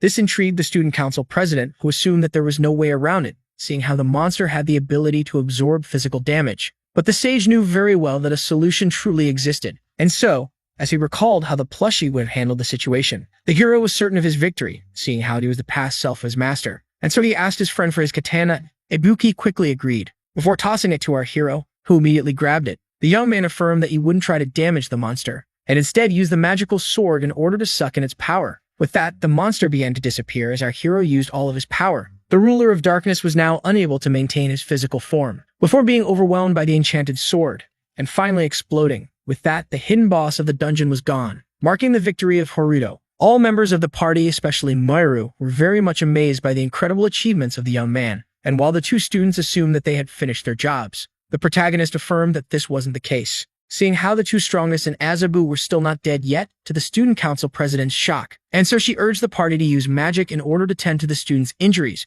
but Haruto affirmed that it would be useless seeing how critical their condition was. With that being said, he decided to resort to an item that the boy recognized as the Omega Potion. After that, the party made the injured ones drink the potion. They quickly began to regain consciousness. Upon waking up, Shikigami immediately recognized his savior. After realizing that the ruler of darkness was defeated by the party, Rank 1 and Rank 2 immediately expressed their gratitude towards our heroes. The young man stated that they shall give them anything they ask for as a token of gratitude. And so our hero asked to be the Rank 1 in the Azabu school, which Shikigami found easy. The girl asked him if this would be enough for him as a reward, which he confirmed, before revealing that it wasn't their strength that gave them their ranks but their family names instead. Shikigami, who recognized his savior as the one who had defeated Raiden Nobunaga, stated that this made him more fit to carry the title of the strongest in his place, and so he gladly gifted his rank to the boy. Just like that, our hero was now considered the strongest in the Azabu school, leaving him very thankful. With that being said, he proposed to exit the dungeon, which left his party as well as the two he had rescued overjoyed,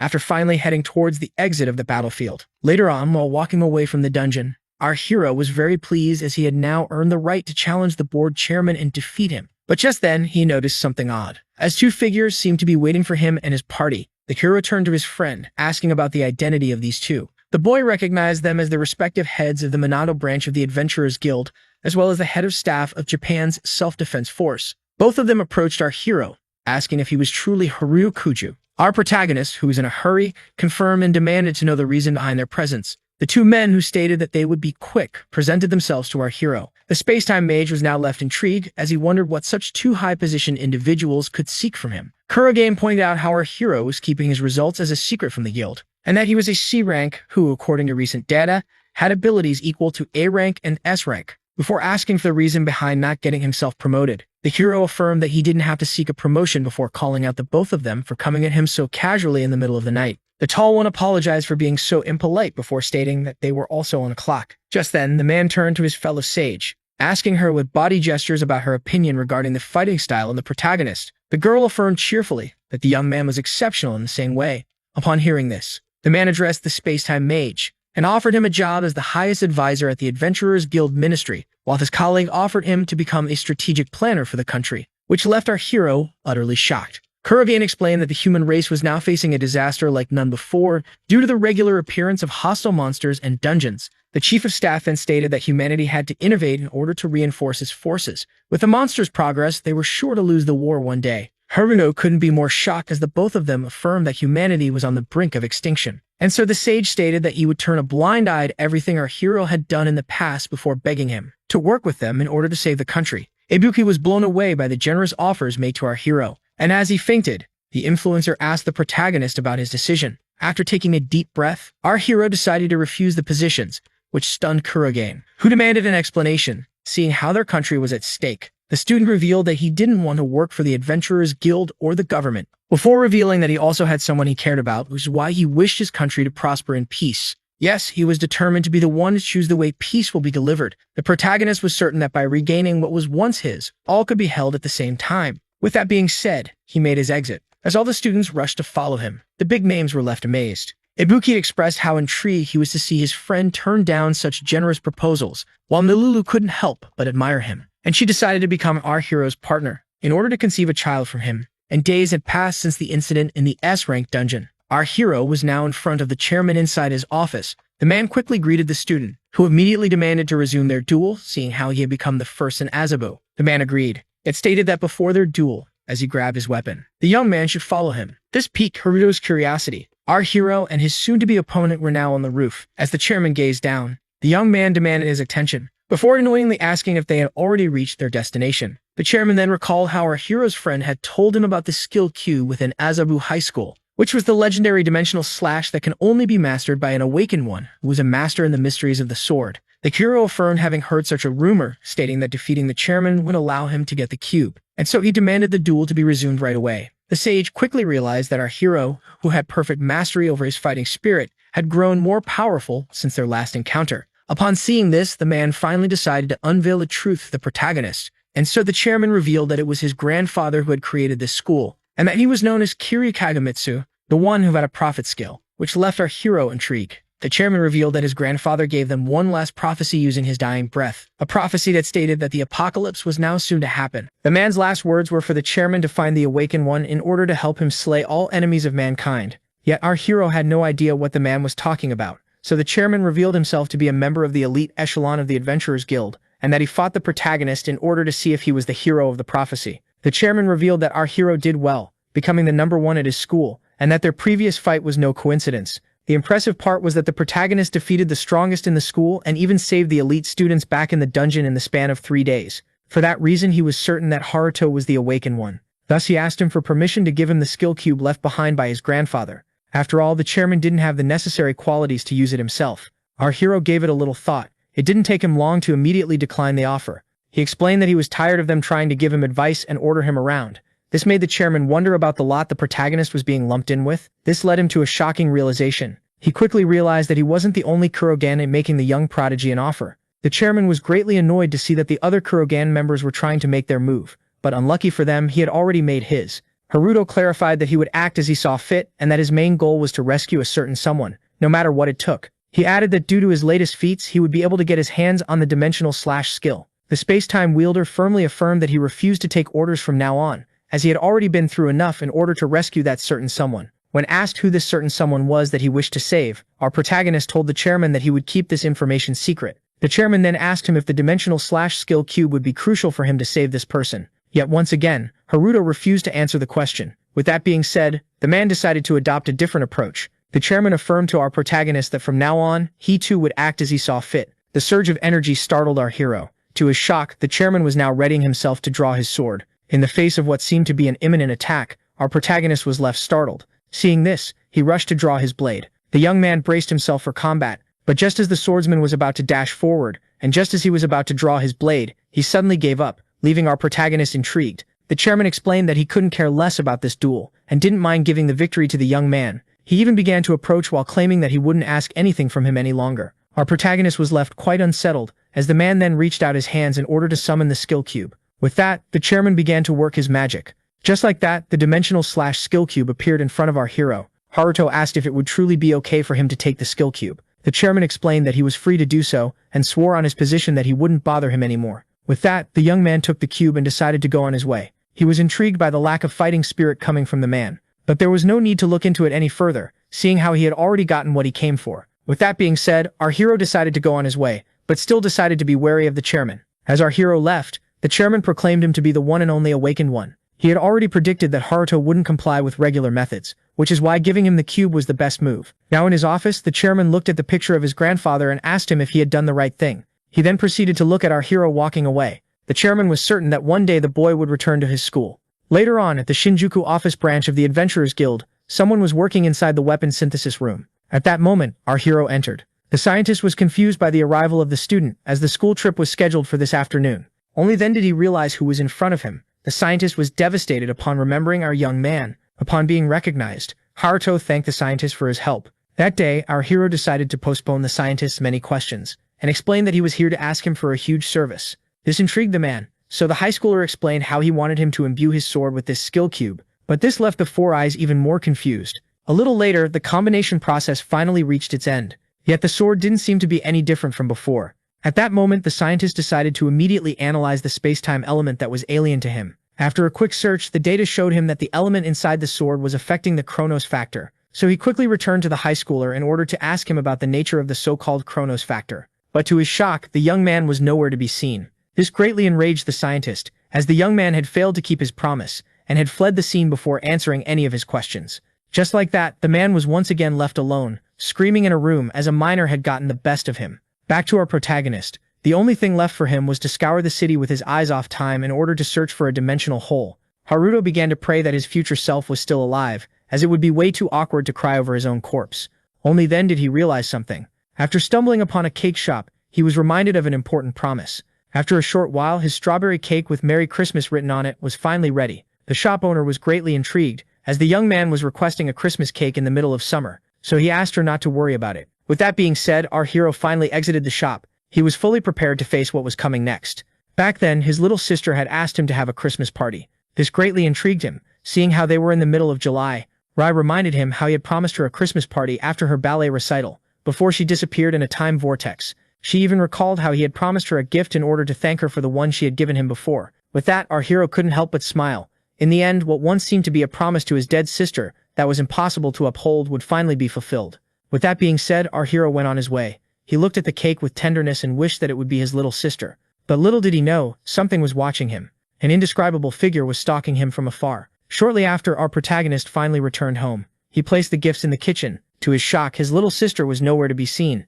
Only then did he realize that she must still be at school at this hour. But just as he began to think about how she had promised him to do her best, the mysterious and indescribable figure from before appeared in front of him. Haruto immediately grabbed his blade and braced himself for combat. The figure didn't introduce itself. In fact, it didn't even utter a word. Only then did it break the silence by requesting the protagonist's sword. Being asked to hand over the Chaos Orb greatly confused our hero. He found this quite intriguing, seeing how this blade had just been imbued with a space-time element. Suddenly, the figure began to disappear, and before our hero could even realize it, it was now behind him, trying to grab his blade. The high schooler felt alert and quickly swung his sword at the astral form. Yet this one, barely damaged by the swing, simply backed away as it began to heal itself. It was as if it was never injured in the first place. This was extremely confusing for our hero, as he was now facing an unknown enemy with mysterious intent.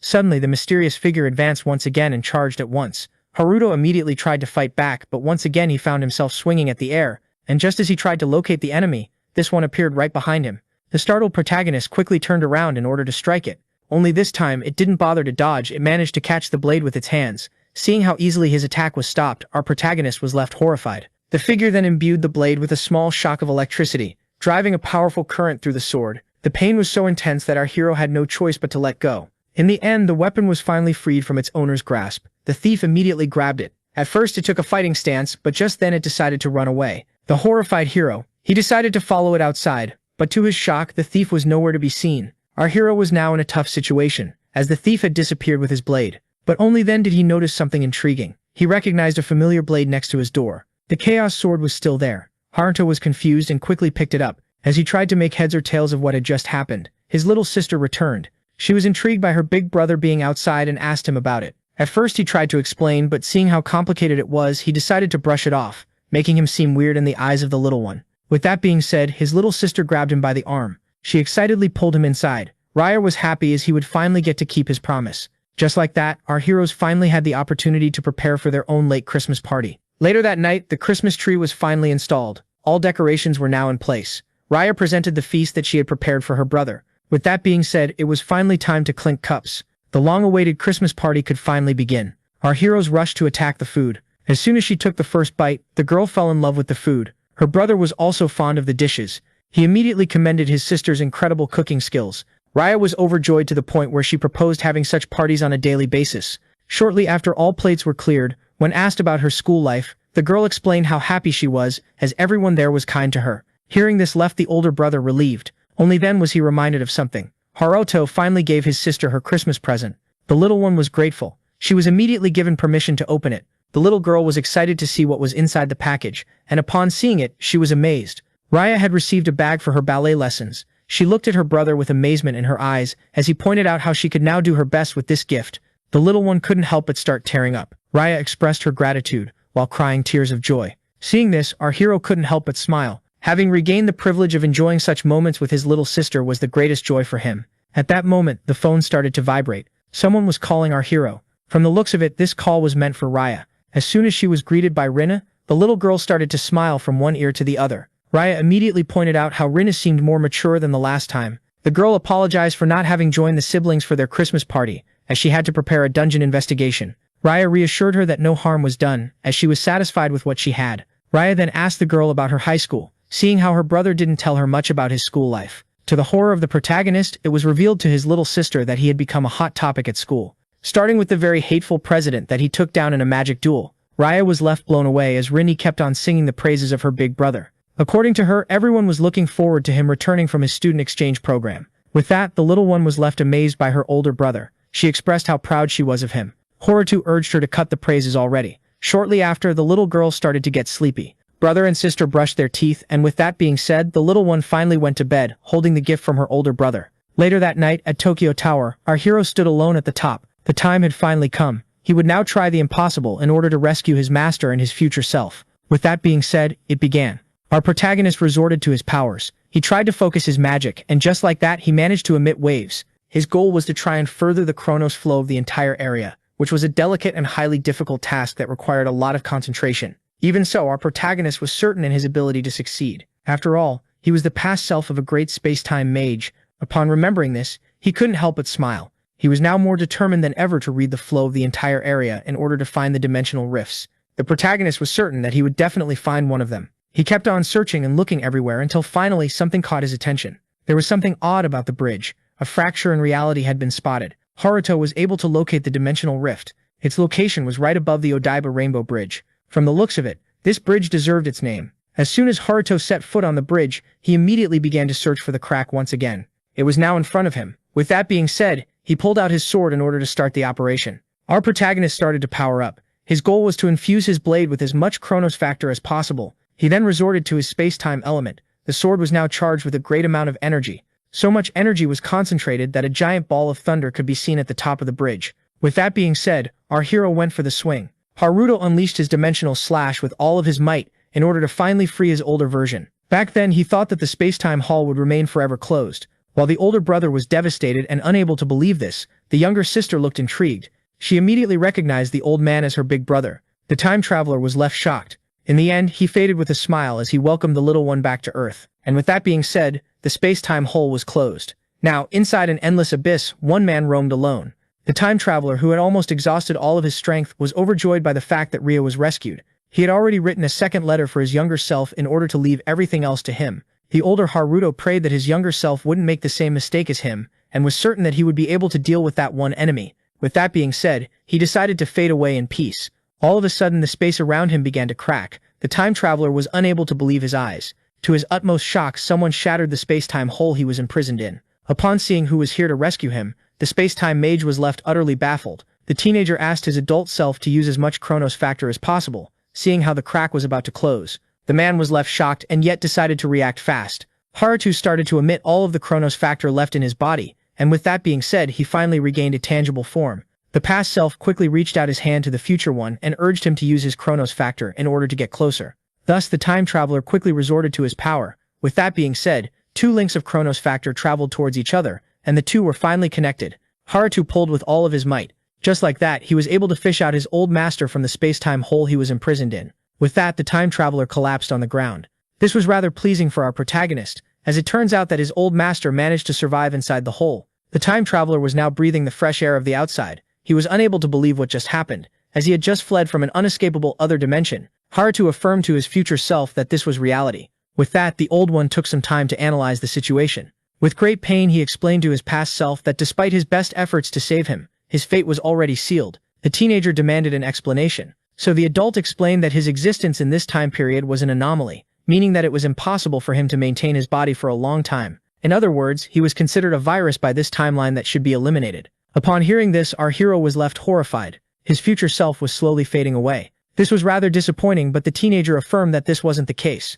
According to him, not all hope was lost. Our protagonist had already anticipated this type of situation. For that reason, he had brought this one particular item. The time traveler was left amazed. He should have expected such great prowess from his younger self. With that being said, the toy started to move again. The time-traveling plushie was finally back. The time traveler proudly expressed that this was his real body, which seemed weird to his younger self. Future Haruto explained to the past one that this plushie was filled with the love of his sister, and expressed how proud he was to use it as a body. With that being said, the teenager knelt down and welcomed his master's return. As soon as the next day dawned, the animated toy presented itself to the little girl. The time traveler proudly announced his return to his younger sister, Ria. Ria was left quite shocked, as she now had him back. The plushie confirmed that it was safe to say the little girl was ecstatic, as he presented himself as the better version of her older brother, leaving our hero intrigued. With that being said, something came to the mind of his little sister. She had just remembered that she still hadn't properly expressed her gratitude toward the hedgehog. With that being said, Ria thanked her big brother, who did the impossible in order to save her. Her cute smile blew him away. In the end, he succumbed to a cuteness overdose and collapsed on the table. With that, our protagonist decided to speak. He explained that their family was finally reunited. Haruto proposed a quick recap of the most recent events, and to discuss the upcoming ones. His little sister and the ridiculous plushie both agreed. With that being said, the three of them decided to build the best future possible. Meanwhile, in the depths of another dimension, someone was searching for the source of the sudden wave of Chronos factor, only to find a crack instead. Seeing this quickly made the entity realize that someone had tampered with the space-time continuum. The interference came from pin 34563, Earth. Upon realizing that this dimension was inhabited by simple-minded barbarians, the entity felt as if they were asking him to invade them by opening this hole. As soon as he memorized the coordinates, the conqueror decided to go there at once. This otherworldly creature was eager to conquer yet another world.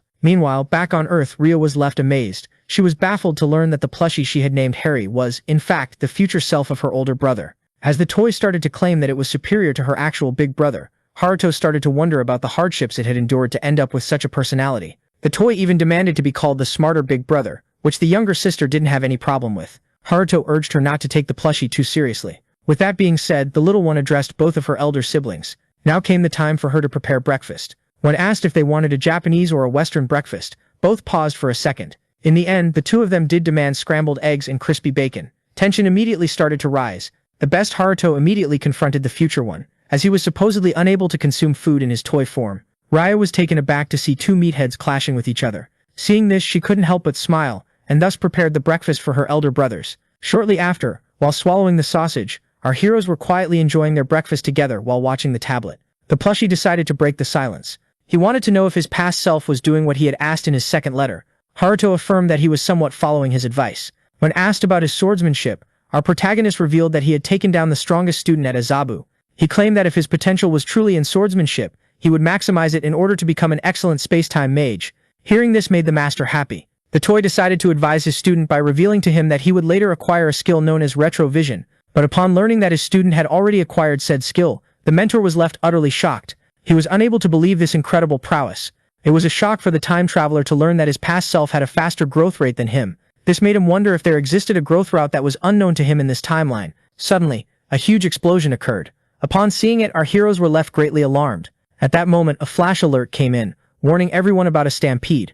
Countless monsters were spawning out of dungeons in the capital. This greatly shocked the young space-time user. According to the news, it was confirmed that monsters were coming out of numerous dungeons all around Tokyo City. They then showed the areas of the capital that the civilians should evacuate at once. The news affirmed that this disaster was real, and urged all citizens to work with the staff of the Adventurers Guild in order to safely evacuate. Hearing this, our hero, his ridiculous future self, as well as his adorable little sister, were left horrified. The toy was greatly confused, as this disaster was only supposed to occur later on. While our hero was baffled by the fact that such a stampede was bound to happen according to the toy, his little sister turned his attention toward the screen. From the looks of it, things just kept getting worse. Upon looking at the screen, the protagonist was unable to believe his own eyes. Rin was in the middle of the battle, fighting monsters. Meanwhile, on top of the tower, the entity from the other dimensions continued its aura farming. It couldn't help but let out a chuckle. The man was eager to see the adventurers take action. As the monsters kept rampaging all around the city, he grew impatient. The man desperately wanted to show the locals the immense difference between their powers and his.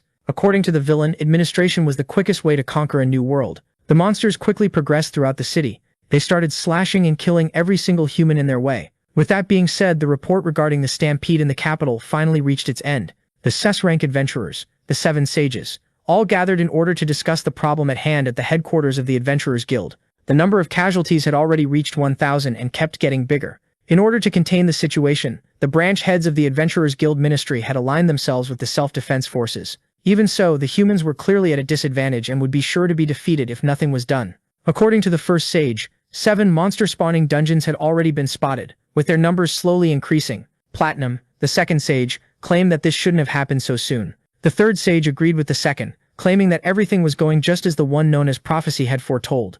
The distribution of defenses was then shown on screen. Sage number 1 was to defend the eastern district, while the second sage would protect the west. As for the third, he would be in charge of the south, while the fourth would take care of the north. Tantal, who was sage number 5, was to remain at the headquarters, and with that being said, the sages were dispatched. But before sage number 6 could receive his instructions, he decided to speak up. According to the chairman, this tragedy wasn't the work of nature, claiming this stampede to be a well-organized attack. Seeing how his friend was blown away, the 6th sage demanded to be free to investigate instead of focusing on defenses. After a short silence, he was granted permission to do as he pleased.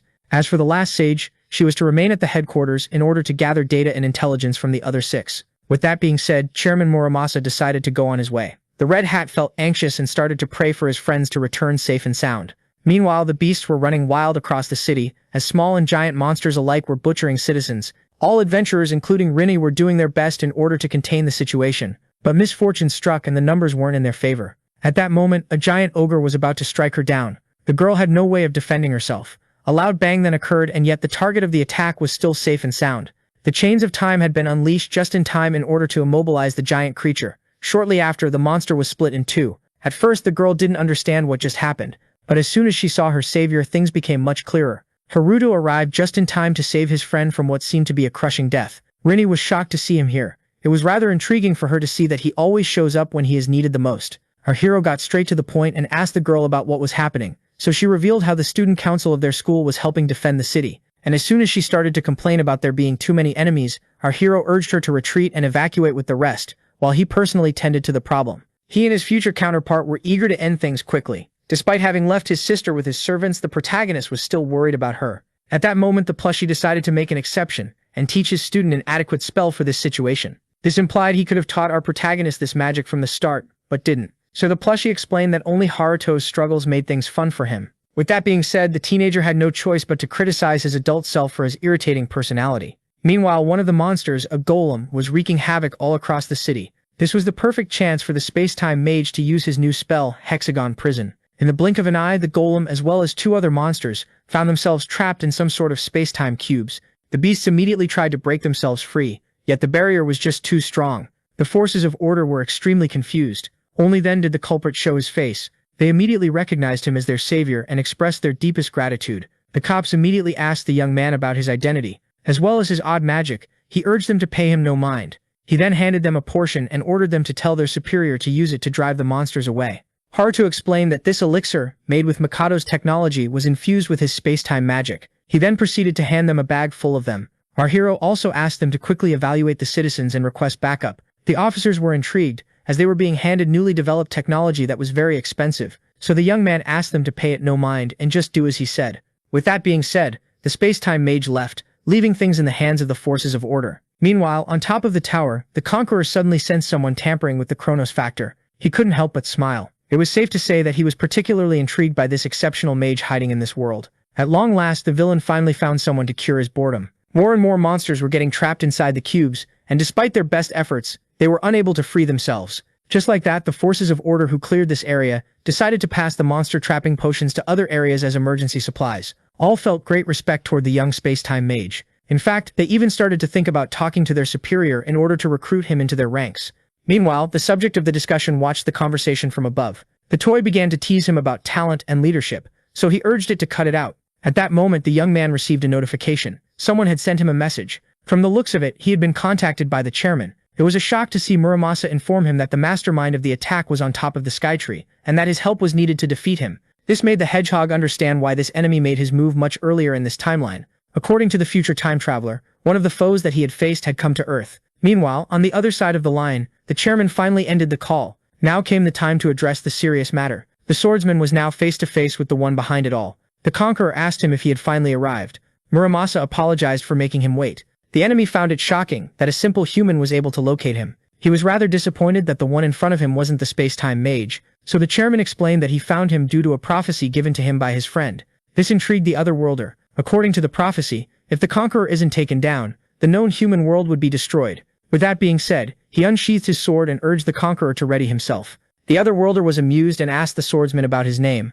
As Muramasa stated his name, he asked his opponent about his. The conqueror introduced himself as Dot, the space-time mage. With that being said, their clash finally started. Meanwhile, somewhere not far, our hero was making his way to the Skytree Tower. According to the toy, the chairman must have resorted to his grandfather's prophecy in order to locate the enemy. For some reason, the protagonist had a bad feeling about the one behind this attack. With that, he finally stopped. The high schooler was now at the foot of the Skytree Tower. The plushie urged him to treat this place just like he did the Tokyo Tower. And thus, the young man started to climb, and in the end, he finally reached the top. But upon doing so, he laid his eyes upon something horrifying. To his shock, the director was lying in a pool of his own blood. Haruto rushed to him. He turned him over in order to check on the bleeding swordsman. The young man was horrified, as the sage had lost a great amount of blood. At that moment, the chairman finally woke up. From the looks of it, he was still alive. Haruto asked the injured one to save his strength and stop talking. According to the plushie, the man's condition was so critical that even a healing potion wouldn't be effective. So Haruto proposed to use an Omega potion instead.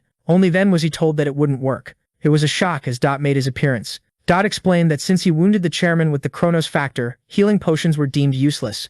Haruto was now face to face with the one behind it all. Meanwhile, his future self began to panic. Upon seeing Dot, the time traveler realized that they were in a critical situation, as Dot was one of the enemies that he least wished to stumble upon. At that moment, the chairman started to cough blood. This left the young student quite alarmed. Things seemed bad. Muramasa claimed that he was a doomed man, and so seeing how his breaths were numbered, he urged the protagonist to lend him an ear. Haruto couldn't be more shocked. The chairman revealed that he wanted the help of our protagonist in order to overthrow the organization. But it seemed that this would be impossible now, as the threat he was trying to prevent had already made its way to Earth. This threat was malevolent and had an evil smile on its face. The chairman explained that, in the past, a dimensional portal leading to the extinction of their race was opened in Azabu. He explained that if nothing was done, the threat would bring the doom of humanity, and that he tried to approach the protagonist to seek his help in order to take down this threat.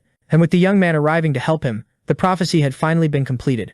Now the only thing left to be done was to leave the future in the hands of the space-time mage. At that moment, the plushie pointed out that the chairman's grandfather also died due to these events.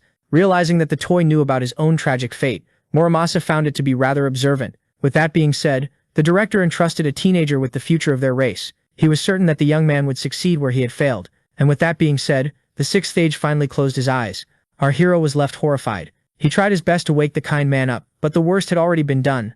And just like that, Haruto held the corpse of his friend while screaming at this atrocious fate. Dot couldn't help but chuckle and urge the human to cut the drama already. He was eager to face off against the one who could manipulate the Chronos factor. With that being said, the teenager gently placed the director on the ground and quietly stood up. Before he could even realize it, something odd began to happen. Both hero and villain were now in a different location. The protagonist and his future self couldn't believe it. They were no longer on top of the Skytree. Dot had transported them to the large Imperial Palace Plaza so that they could fight at full power. Seeing how teenage Haruto was confused by the odd powers of the enemy, future Haruto explained that they were up against Dot, who was also a space-time mage, and to our hero's shock it was revealed that this enemy wasn't from this dimension.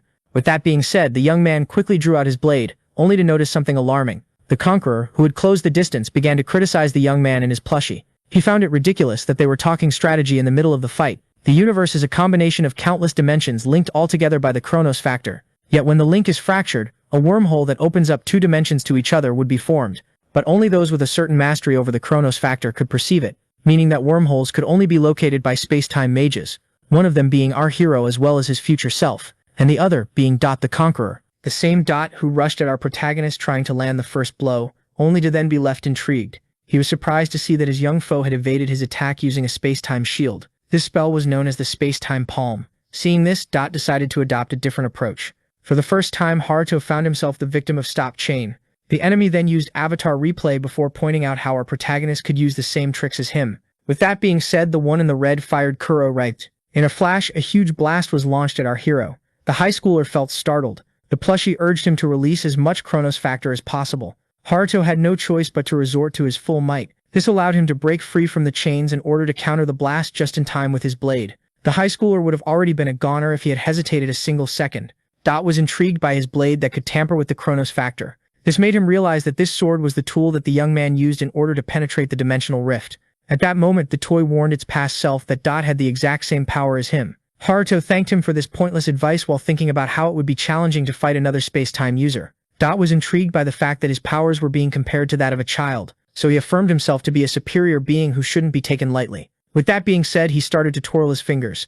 At that moment, something opened up below the feet of our hero. Before he could even realize it, the young man was sucked into it. At that moment, something started to happen in the sky. A second hole opened near the space-time user. The protagonist couldn't be more confused. As he was now falling from the sky, his opponent couldn't help but laugh. The boy immediately realized that they were now in a pickle, as he recognized this spell as Dimension Gate. Just like that, the high schooler received a punch from a higher being to the face. The blow was so powerful that it knocked him back up, pushing him to the gate, leading to him being sucked in once again. Haruto began to fall once again. He found a foot above his head, ready to welcome him. The villain couldn't help but smile as he kicked him back up. Our hero fell into the portal once again. Just like that, and once again. As soon as he got out, the opponent was waiting for him at the other end. Just like that, a cycle of agony was set in motion. The enemy would kick the young man into the portal again and again. As soon as he got out from one end, our poor hero found himself taking a ferocious beating. Dot couldn't help but find his enemy utterly pathetic. The boy couldn't take it any longer. It seemed as if his body had stopped responding. Thus, the conqueror decided to put an end to this once and for all. But at the very moment that he tried to fire the final beam, a presence that was uncalled for suddenly stopped him. Even so, the one in red quickly managed to evade the attack. The falling high schooler was caught just in time. The time traveler finally entered the fight. Haruto was confused to see his future self regaining his true form. So this one explained how he could only maintain this body for a short time. Future Haruto claimed that he would try to distract the enemy while his past self came up with a way to take him down. Upon seeing this, Dot couldn't help but laugh. It was a shock for him to see that the weird-looking toy from earlier was in fact the all-powerful space-time mage. It had been a long time since these two interacted. Dot was shocked to see that the only lower being that he respects was dwelling in this world, and he even claimed this to be a marvelous coincidence. With that, the weakened time traveler would try his best to take on the conqueror. The two old enemies were now face to face. Our protagonist was desperately trying to catch his breath. Seeing how the one in blue summoned a space-time sword, Dot immediately smiled and summoned his blade as well. With that being said, the villain charged at the hero first. While the madman was looking forward to the clash, the time traveler was bracing himself for the worst. Just like that, the two space-time blades collided with each other. From the looks of it, Haruto was slowly losing the edge, and so he decided to resort to his avatar replay level 200. In the span of an instant, his clones charged at the red one.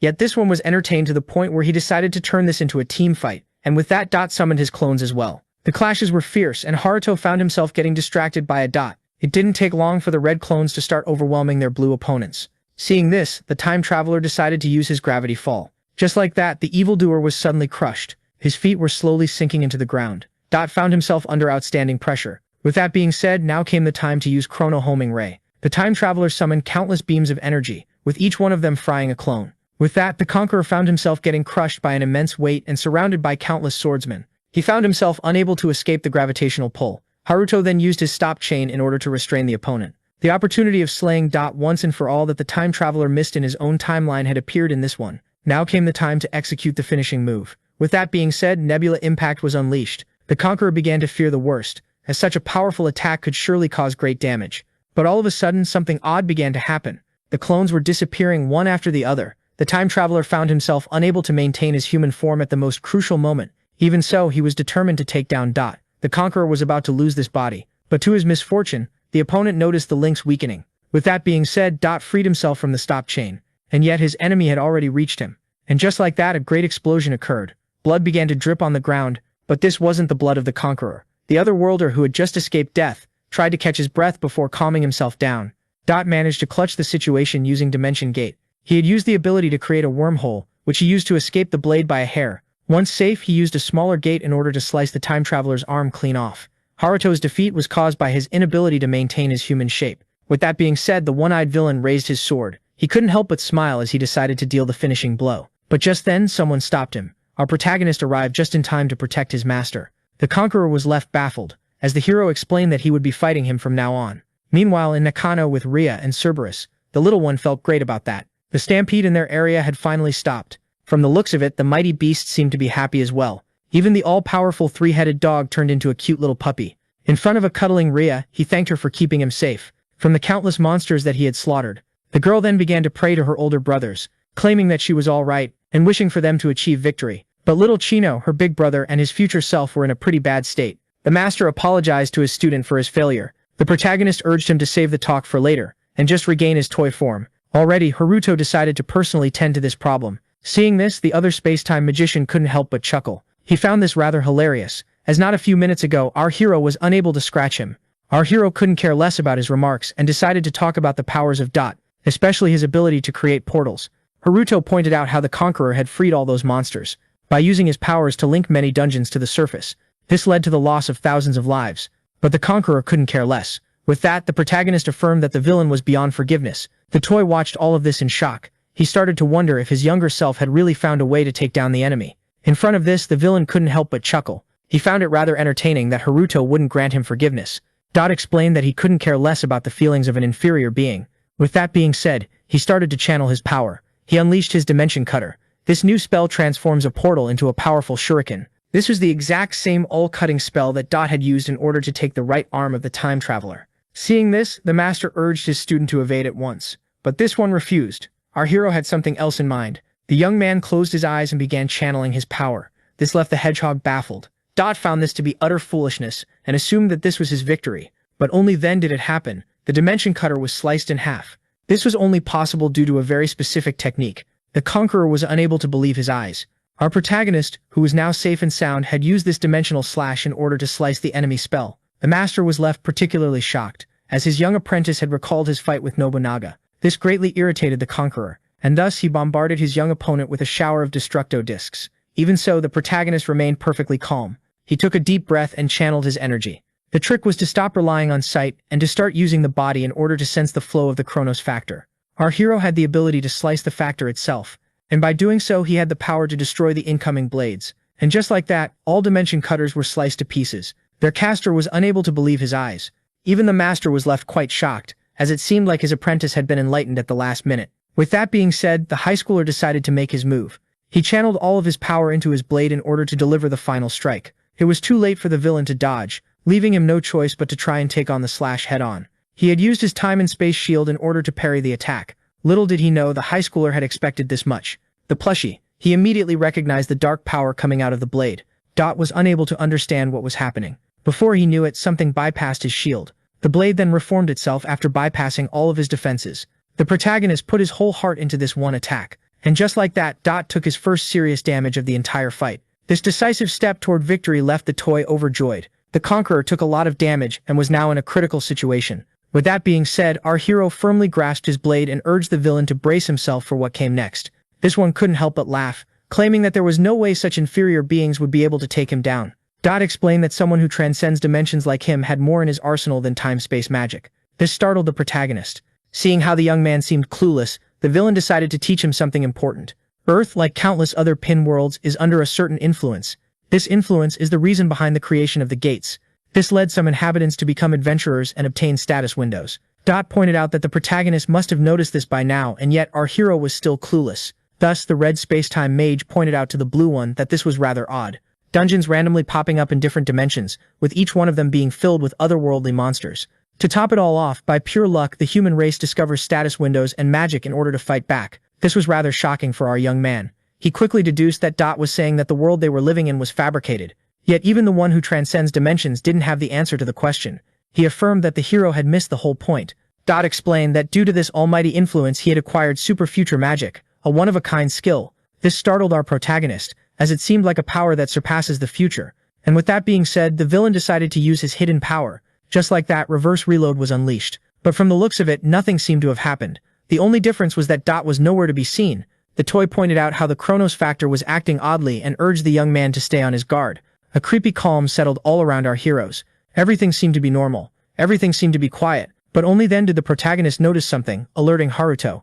Haruto quickly parried the blade that was supposed to land on his back, but upon doing so, he was left quite confused. Dot had barely put any strength into this attack. With that being said, our hero finally sliced him down. At first you assumed that the villain was finally defeated, but then something odd happened once again. Dot was nowhere to be seen. Haruto was left utterly shocked. His master repeated the exact same words from before. Everything seemed to be normal. Everything seemed to be quiet. This made our hero realize that he was now reliving the same moment. With that, he quickly deduced that the attack would come from behind, just like last time. Yet to his shock, the enemy was nowhere to be seen. Instead, a wormhole opened above his head. At that moment, the conqueror tried to take the high schooler from above, only to be blocked at the last second. Even so, the young man found himself struggling to parry the blade. Even so, he managed to fend his opponent off and slice him in the abs. Haruto then finally delivered the final blow. And just as it seemed like he achieved victory once again, the odd thing happened once again. Our protagonist found himself back where he started. Seeing how he was reliving the same instant for a third time, Haruto realized that he was trapped in a time loop.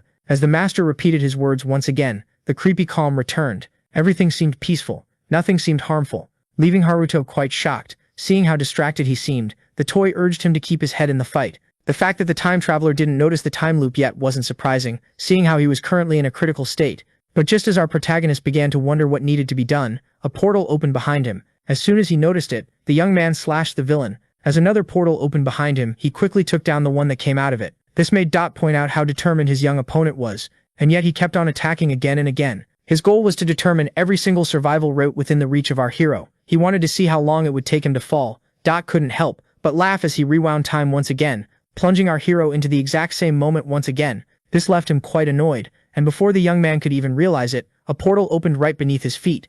In a flash, the conqueror came out of the portal and slashed the young man. Haruto felt agonizing pain. The wound was so severe that he started to cough up blood, as it was the first real critical strike that he had suffered. Dot pointed out that the last seconds of his opponent were almost up, and with that being said, he restarted the drill once again. The young man returned to the exact same moment, only this time things weren't totally similar. The wound that he had gotten remained on his chest. Only then did a portal open behind him, and before he could even realize it, he found himself getting slashed. Dot kept on torturing the protagonist again and again, slicing and hitting him from all directions. Haruto had taken a crazy amount of damage. He had a hard time breathing. With that being said, the enemy decided to land the finishing blow. The ability of the opponent to continuously rewind time was problematic. Our hero had a hard time remaining on his feet. He even started to lose hope, seeing how powerful enemy magic was. Yet even then, Haruto believed in his own ability, and believed in himself until his very last breath. In order to locate the enemy, he decided to use his Eye of Time and shut off all other sensations. In the end, he was the perfect mix between a space-time magician, as well as a swordsman. The master was left quite shocked. The Chronos factors surrounding his student suddenly stopped moving. With that, the young man braced himself and took his stance. The time traveler was shocked, as his past self seemed to have reached a peak that not even he was able to reach. He was certain that this new technique would allow the young man to quickly notice the enemy and counter his surprise attack. Dot couldn't help but find the protagonist brilliant. With that, the boy stood ready for the attack. He had prepared himself to eliminate Dot as soon as he appeared in his sight. But although that, the conqueror still hadn't made his move. Only then did a portal open behind him. The villain was now hesitating before launching his attack. He was shocked to see that there was a local here who had such mastery over the Chronos factor. It was the first time that he had encountered someone who would be able to take him out immediately if he charged in recklessly. Seeing this, the conqueror decided to adopt a different approach where the high schooler wouldn't be able to fight back. With that being said, a dimension gate was opened. Dot reached into the new portal and pulled out someone else. At that moment, our hero noticed something horrifying. What he feared the most had been realized. Wire was now captured by the villain. A few moments earlier, in Nakano, the girl was treating her protector to some bread. From the looks of it, the hound seemed to enjoy the food. But little did she know he wouldn't be able to shield her from what came next. Before the girl could even realize it, she was suddenly snatched. She was forcefully pulled into the portal before disappearing, and the beast couldn't do anything. This left him quite annoyed. Cerberus grew careless and failed his mission. At the same time, at the Imperial Palace Plaza, Raya became the hostage of Dot. The little one screamed to her big brother for help, so he was left horrified. Now, with his little sister in the way, the protagonist wouldn't be able to fight properly. He was unable to comprehend how she had gotten here. Raya should have been safely at home under the protection of Cerberus, so Dot explained that the mighty hound would be powerless if the girl was snatched up through a dimensional wormhole. Dot pointed out that he was able to track down his little sister by looking for someone with the same Chronos factor frequency as his opponent. According to him, taking the life of the little one would shatter the morale of the big brother to the point where he wouldn't be able to use his absolute counterattack zone. Our hero was now in a tough situation, as his absolute zone was starting to fade away. Raya was completely at the mercy of the conqueror. Dot pointed out that if anything happened to the girl, her older brother wouldn't be able to fight. With that, our hero began to beg for mercy for his little sister. Seeing this, Dot immediately smiled and impaled the innocent child from behind. Both past and present Haruto were unable to believe what just happened. Raya was unable to remain conscious any longer, and with that being said, she collapsed to the ground with a giant hole in her back. Her chest. Seeing this atrocity, Haruto was unable to believe his eyes. He couldn't take it any longer. The mighty protagonist crumbled to his knees. In the end, the older brother was unable to protect his little sister. Seeing this, Dot burst out in laughter. He had successfully caused the high schooler to have a mental breakdown. Due to the success of his plan, the young man was no longer able to concentrate. His absolute zone had now disappeared. The only thing left to do was to put an end to the young man's misery. With that, Dot decided to kill the powerless victim whose heart was filled with hate, while laughing like an absolute maniac. At that moment, something awakened inside Haruto. But unfortunately, his head was sliced.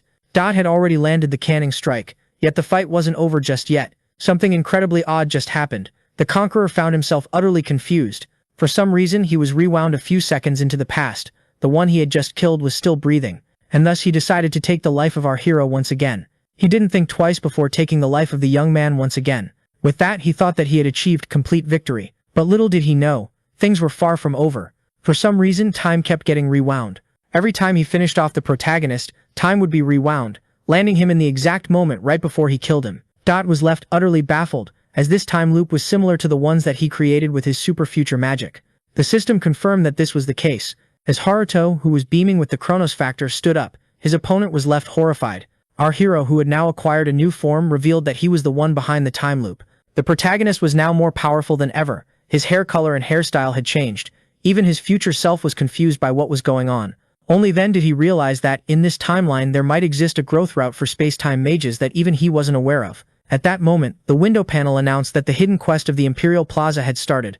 Its title was Awakening Despair. All the conditions were satisfied. This allowed our hero to obtain the super future magic, as well as the reverse reload spell. To top it all off, he even received a passive skill that would allow him to double his potential release. With that being said, our protagonist had achieved a new peak. Dot was unable to believe his own two eyes. He was horrified by the fact that a supposedly inferior being was able to use his super future magic. The thought of a local from this world entering the same domain as him infuriated the evil conqueror, and thus he threw his dimension cutter at the anomaly. Haruto simply erased his hand and swallowed the all-cutting attack with a wormhole. Dot was left utterly shocked. Seeing this, he decided to take things to a whole other level, and bombarded our hero with the tempest of shurikens. Even so, the teenager remained unfazed and opened countless wormholes, leaving his opponent horrified.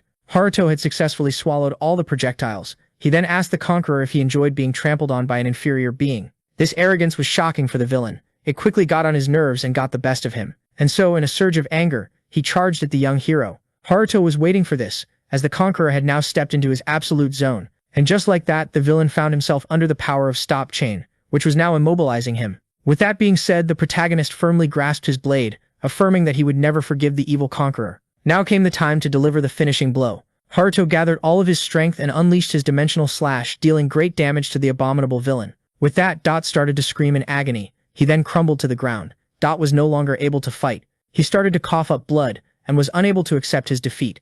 Only then did something happen. The after effects of the dimensional slash started to unfold. To his horror, a dimensional rift was formed. The rift started to suck him in. Dot tried his best to hold on, but in the end, the pull was too powerful. And just like that, the powerful conqueror was sucked inside. The rift closed shortly after. Now, with the annoyance out of the way, the powerful protagonist rushed to tend to the most critical problems. Haruto rushed to his little sister. He gently held her in his arms, and upon seeing how lifeless her body seemed, he begged her to hold on for just a second. And with that being said, our protagonist started to disappear, before quickly reappearing.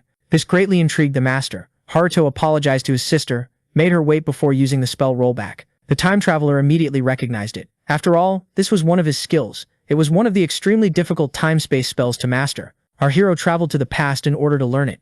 The body of the little girl was restored to a healthy state. And with that being said, Rhea finally opened her eyes. She was greeted with a gentle smile. Rhea was shocked to see herself in the arms of her elder brother.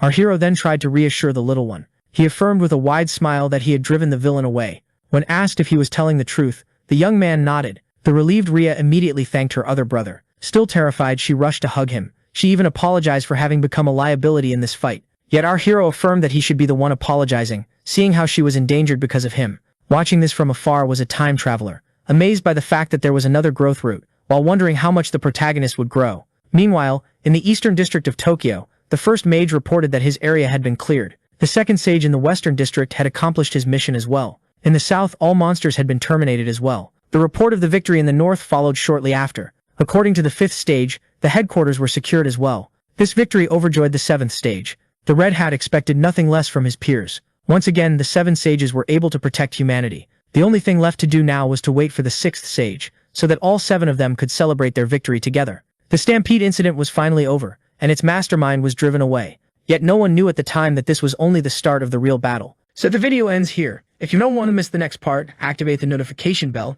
and see you next time on Tob's channel.